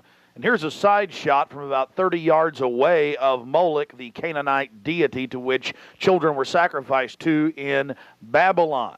And yet another slowed down close shot. Again, the eternal flame burning, the altar, the bottom extremities of the 40-plus foot stone deity, and there is a shot of its head as well. Again, we've slowed down this video because we only actually had about 5 seconds of it on our hidden cameras, so you can have a chance to get a closer look at it. You will see it during the ceremony. Speaking of the ceremony, we were on the left-hand side of the lake, about 150 yards downstream beneath those large redwood trees. Much of the ritual you're going to witness took place on the right-hand side of the lake and at the northern tip beneath Moloch. Keep in mind the scale of the idol compared to those giant redwood trees. It's at least 45 feet tall. Now, the daytime vantage you're witnessing is basically the vantage that we shot the ceremony from at night.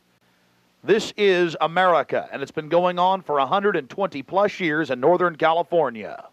This is not some new fad. We're talking about something deadly serious with its roots in ancient history. We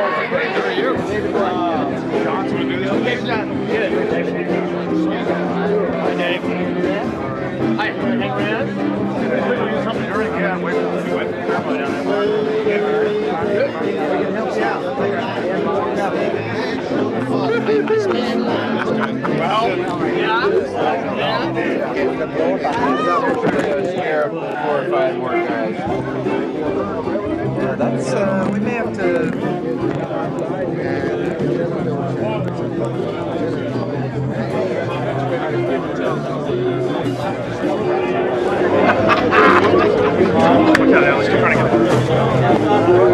A thirsty man. Look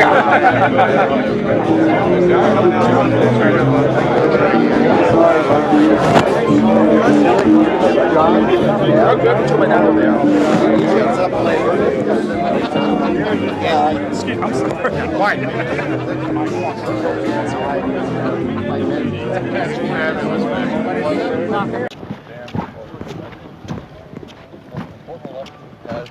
I believe for 20 years.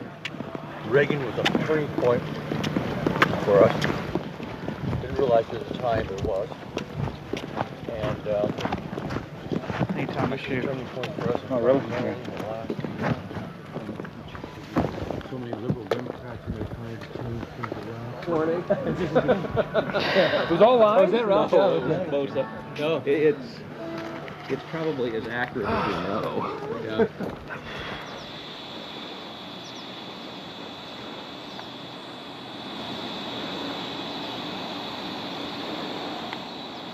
We had already been questioned 3 separate times by the Bohemian Club's security, Secret Service, and Sonoma County Sheriff's Department. To evade discovery, we decided to try for one of the more remote areas of the camp, according to our map, the most southerly side, and a lookout point, an observation deck over the Russian River. While Mike Hansen was watching for the sheriff's deputies that were down the path and over the bridge in a guard shack, I began to shoot the video you just witnessed. After we turned the camera off, one of the Sonoma County Sheriff's deputies showed up and began asking us why we were filming. We calmly told him we were just sightseeing as members of the Bohemian Club. The point that has to be made here, though, is they do have hidden cameras, because there's no way that they would have been able to witness us videotaping from where the guard shack was located. And then upon walking back by the guard shack, we actually witnessed banks of television screens and wires leading up into the redwoods and disappearing. Also visible from the observation deck is the famous sunning area for the establishment lackeys and their pomps. Here you can see some of the fine carpeting out on the floaty. The long history of men enjoying themselves has even been written about in the gossip column of the San Francisco Chronicle, writing that a man on his own often gets invited back to the camp by gay bohemians. Even 100-year-old annals have admitted the homosexual activities. After escaping the sheriff's department, Mike and I traveled high into the hills to wait until dark and the beginning of the cremation of care ceremony.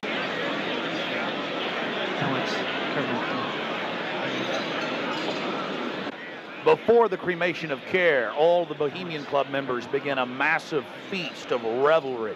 He's so pissed off at me.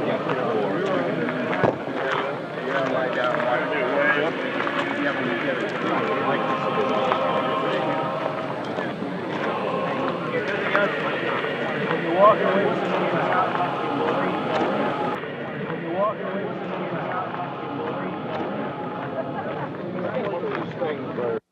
after the feast, cult members travel from the main dining area under the trees out to the eastern side of the lake, where they congregate and prepare themselves to properly thank their deity. Again, the 3,000-plus-year-old Moloch.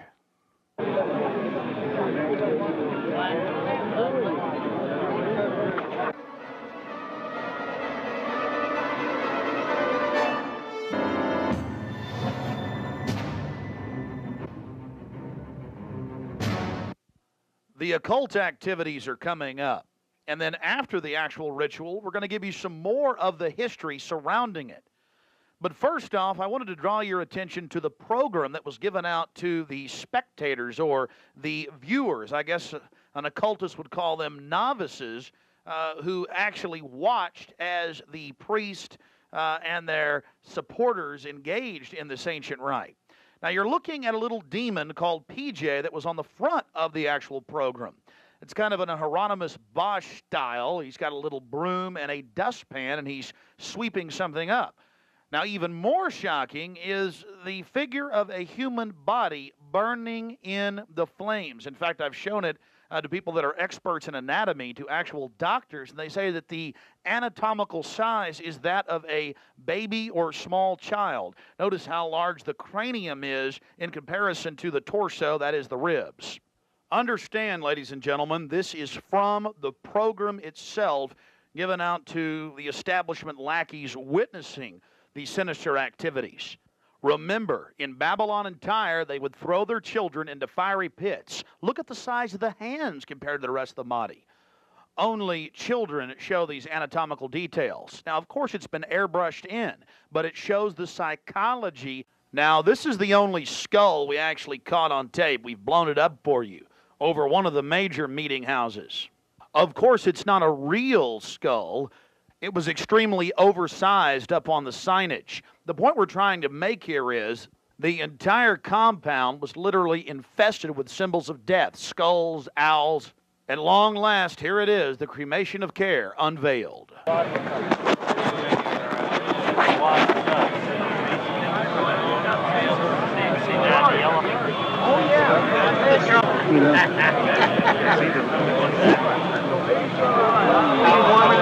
Let me get your coat. Huh? See it. Try to keep it covered up.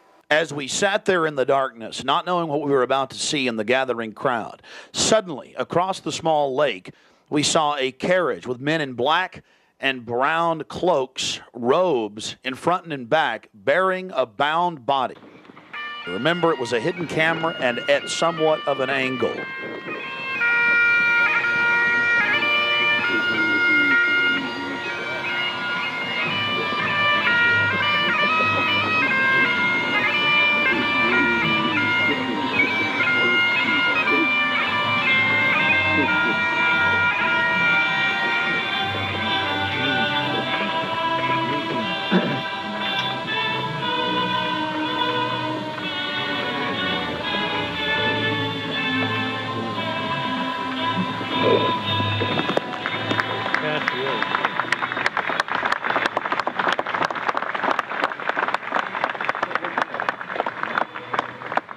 Something particularly pleasing was happening for the Bohemian Grovers with whatever developed with that crowd of men in black and brown and the bound body on the back of the buggy. They drove behind big black tarps they had hanging out of the trees. There was lots of smacking on lips of and bizarre enjoyment by the crowd. We still haven't made out exactly what was going on, but that a real sacrifice may have actually been developing according to some occult experts.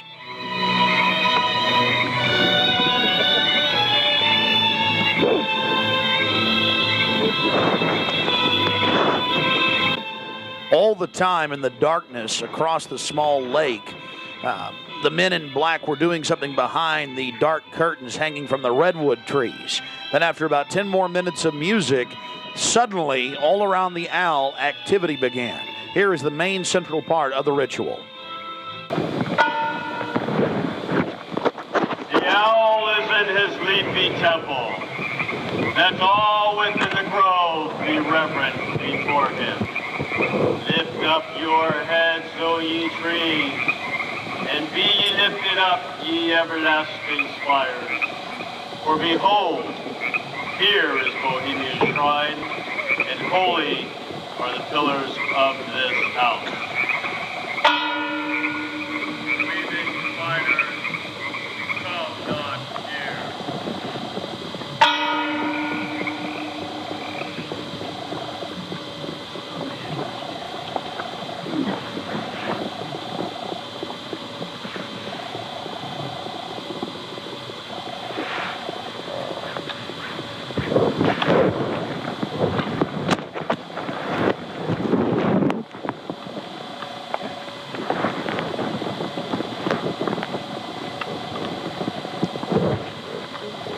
Hail, Bohemians, with the ripple of waters, song of birds, such music as inspires the sinking soul, do we invite you into midsummer's joy. The sky above is blue, sown with stars. The forest floor is heaped with fragrant drift.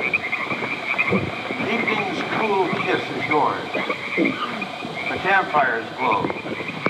The birth of rosy-fingered dawn. Shake off your sorrows with the city's dust and cast to the winds the cares of life. Let memory bring back the well-loved names of gallant friends who knew and loved this grove. Dear boon companions of the long ago. Aye, let them join us in this ritual. Not a place be empty in our midst. O beauty's vassals, who hold in this gray autumn of the world her springtime in your heart, attend our tale. Gather, ye forest folk, and cast your spell over these mortals. Touch their world-blind eyes with fairy unction. Open their eyes of fancy. Blow all the memories of yesterday and seal the gates of sorrow. It is a dream, and yet not all a dream. Joel Care and all of his works are but a dream. As vanished Babylon and goodly Tyre, so shall they also vanish. But the wilding rose blows on the broken battlements of Tyre, and walks rends the stones of Babylon. For beauty is eternal, and we bow to beauty everlasting. For lasting happiness, return to one alone, and she surrounds you now. Great nature, refuge of the weary heart, and only balm for breasts that have been bruised. Ye have cool hands for every favored brow, and gentlest silence for the troubled soul. The counsels are most wise. She healeth well, having such ministries as calm and sleep. She is ever faithful. Other friends may fail, but seek ye her in any quiet place. Smiling, she will rise and give to you her kiss. So must ye come as children. Little children that believe nor ever doubt her beauty and her faith, nor deem her tenderness can change or die.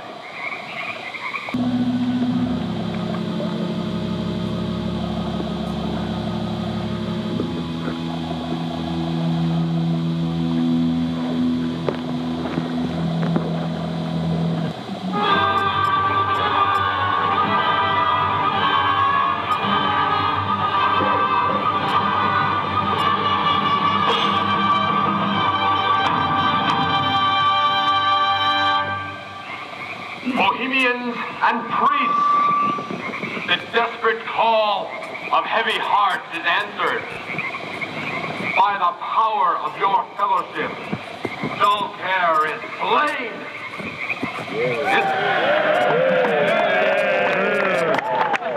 His body has been brought yonder from the funeral pyre to the joyous pipings of a funeral march. All right. fire awaits the corpse of care. Very young.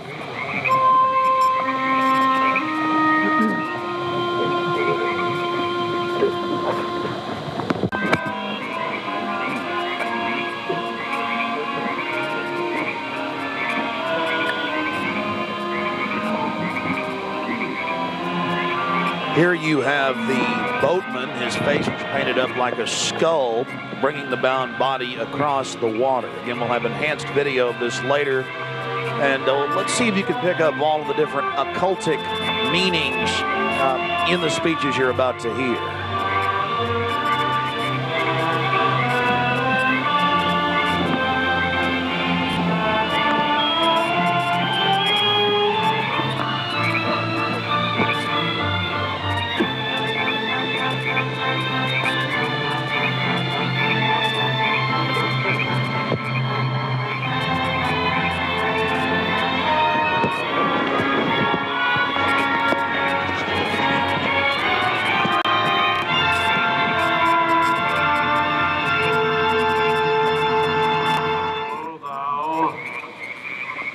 Buried across the shadowy tide, in all the ancient majesty of death, dull arch enemy of beauty. Not for thee the tender tribute or the restful shade. Fire shall have its will of thee, and all the winds make merry with thy dust. Bring fire!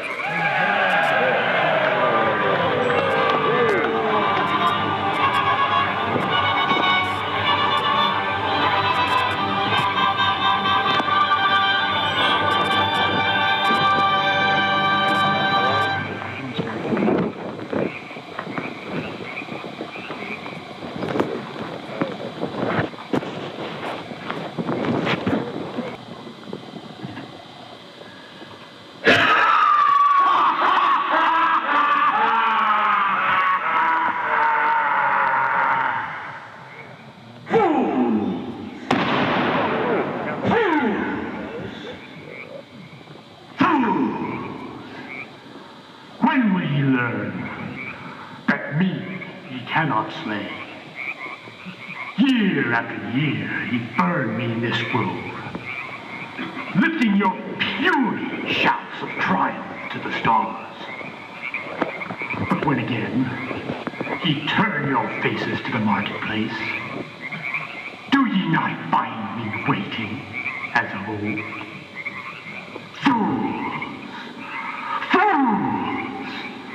Fools to dream ye conquer care! Nay, thou mocking spirit, it is not all a dream. We know thou waitest for us when this our sylvan holiday has ended. We shall meet thee and fight thee as of old, and some of us prevail against thee, and some thou shalt destroy. But this too we know. Year after year within this happy grove, our fellowship bans thee for a space. Thy malevolence which would pursue us here has lost its power under these friendly trees. So shall we burn thee once again this night, and in the flames that eat thine effigy, we shall read the sign, Midsummer sets us free. Ye shall burn me once again!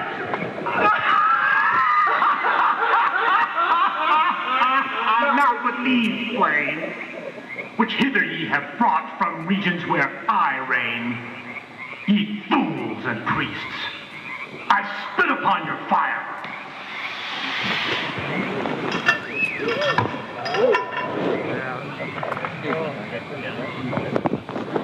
Thou, Prince of all mortal wisdom, thou of Bohemia, we beseech thee, grant us thy counsel.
of thee. Begone, old care, and all the winds make merry with thy dust. Hail, fellowship's eternal flame. Once again, midsummer sets us free.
Now we're going to get to some enhanced video, and we'll go play-by-play through some of the more occultic statements, like we shall read the sign in your burned effigy, the bound body. That's exactly what the Druids actually did. They would roast cats, goats, oxen, horses, and watch the pain of how they died, and from this extract some type of mystical energy force or power, and also be able to tell the future.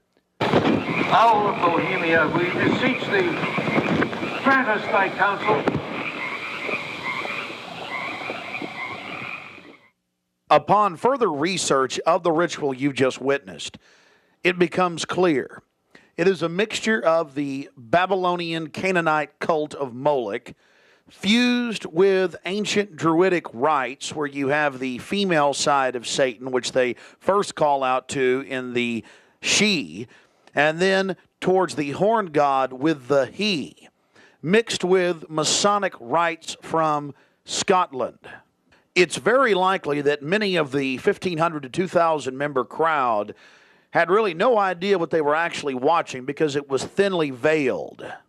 Here we have some more enhanced video as the boatman, again with his face painted up like a skull, pulls his boat across the small lake towards the high priest with the red of his cloak visible, with his hand outstretched as if he is pulling the damned soul towards him as they throw off their cares, their conscience for what they have to do in the world.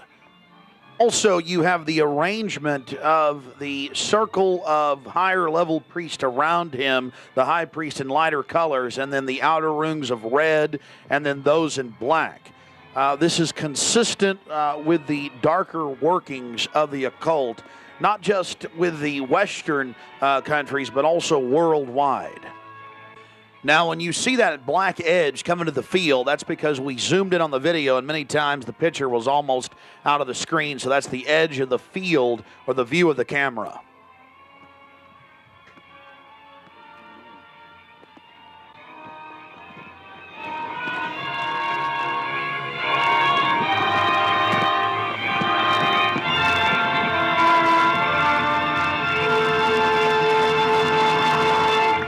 We'll get back to more enhanced video of the ritual here in just a minute. But remember PJ, the little demon down in the corner, the left-hand corner of the program, sweeping up the ashes with little horns?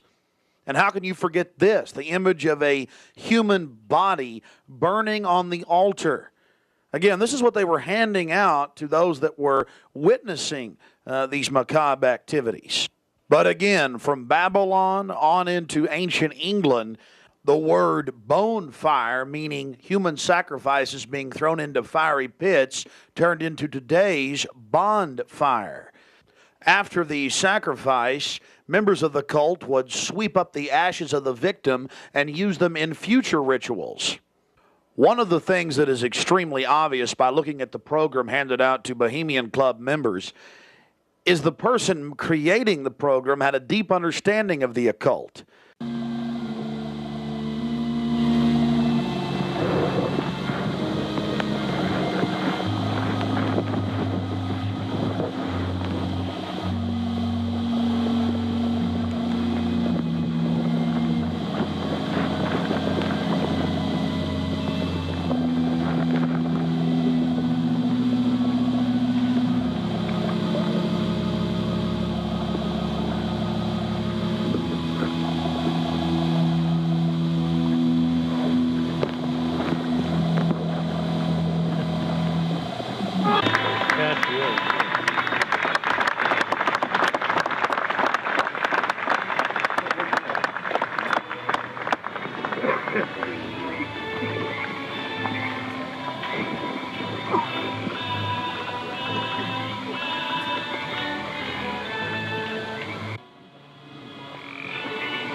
malevolence which would pursue us here has lost its power under these friendly trees. So shall we burn thee once again this night, and in the flames that eat thine effigy, we shall read the sign, Midsummer sets us free. Ye shall burn me once again.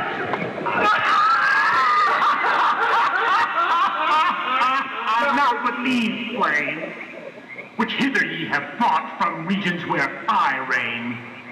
Ye fools and priests, I spit upon your fire. Thou, grandson of all mortal wisdom, owl of Bohemia, we beseech thee, grant us thy counsel. O great owl of Bohemia, we thank thee for thy adjuration.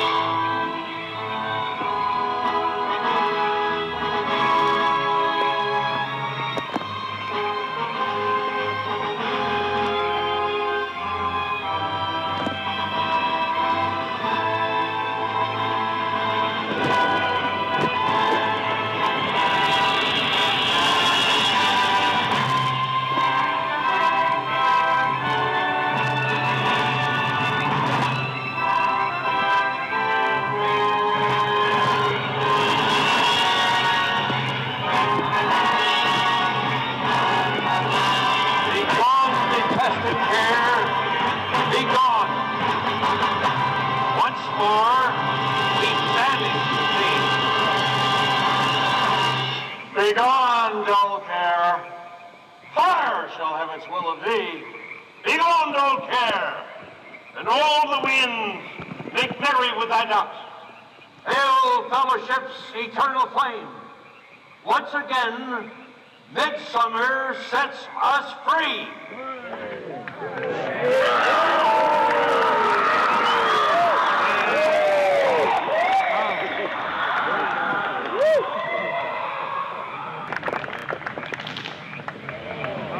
There you see the funeral pyre burning with the effigy of a human, or it could be real, ladies and gentlemen. There's been a lot of strange going-ons in that area of Northern California, but this is what the establishment is into right here in America, the cremation of care. And this was July 15th, 2000.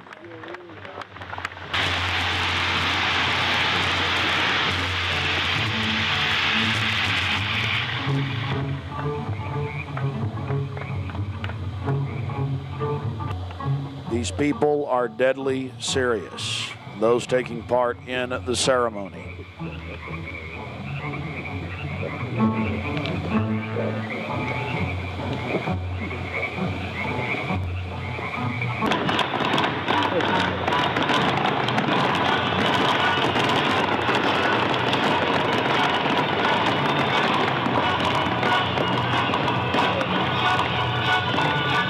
Another point, the pyrotechnics you're seeing going off were being released from beneath little wrought iron crosses about 1.5 feet tall.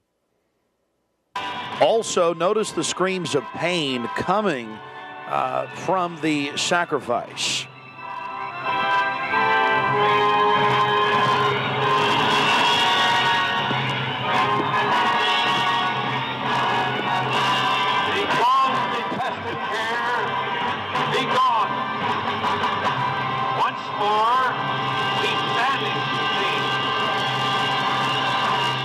Begone, dull care. Fire shall have its will of thee. Begone, dull care. And all the winds make merry with thy dust. Hail, fellowship's eternal flame. Once again, midsummer sets us free.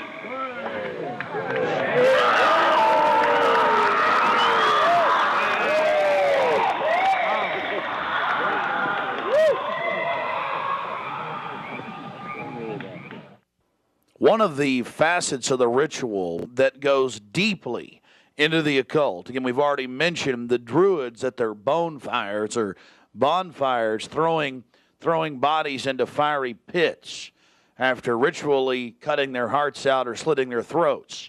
They talk about reading the sign in the burning effigy, reading the sign. Again, research your history books on the occult, even the Encyclopedia Britannica on what the Druids would engage in.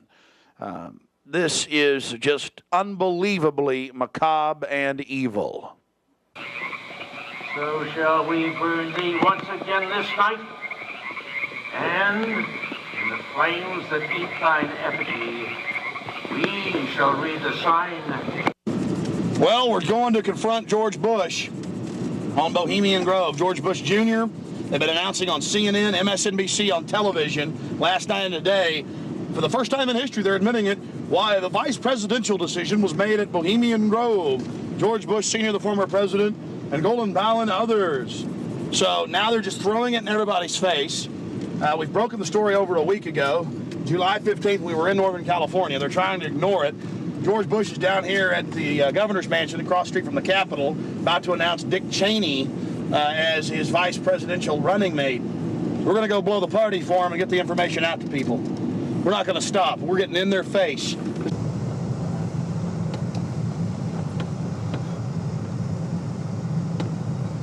I want to make it clear that I'm neither Republican nor Democrat.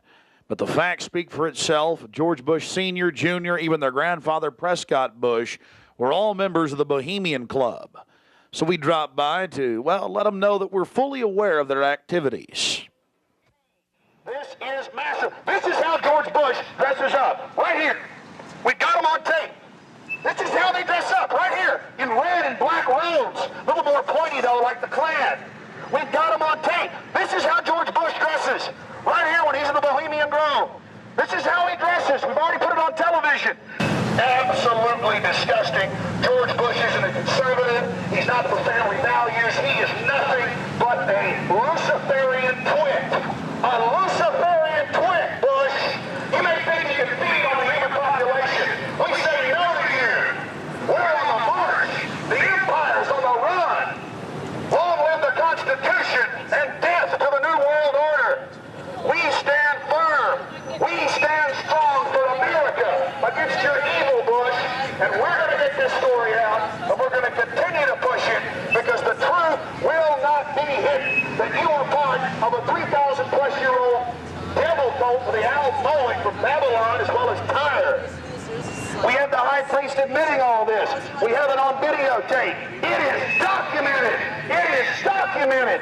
A Luciferian devil worshiper. Already people all over Austin are talking about it. We're not afraid of you. We're not afraid of your minions. In fact, we're waking our minions up every day with the hardcore evidence.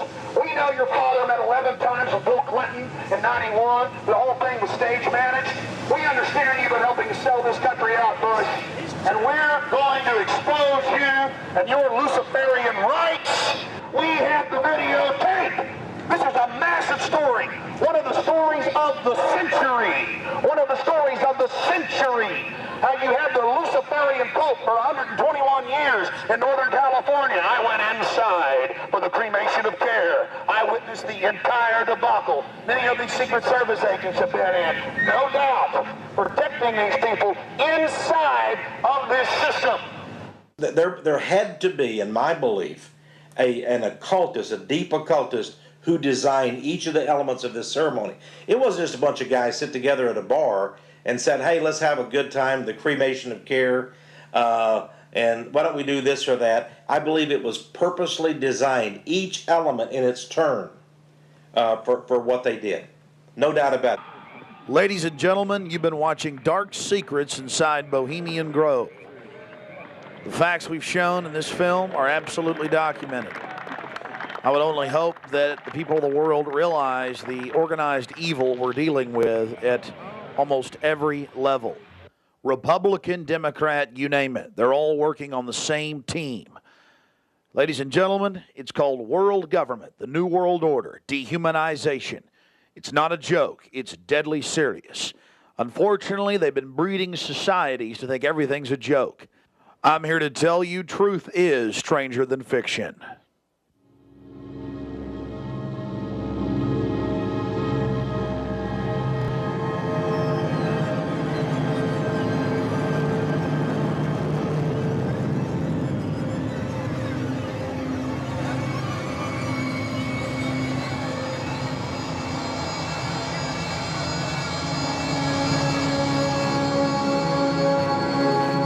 Purchase additional copies of this film, or to see dozens of other films and important books, be sure and visit Infowars.com or PrisonPlanet.com.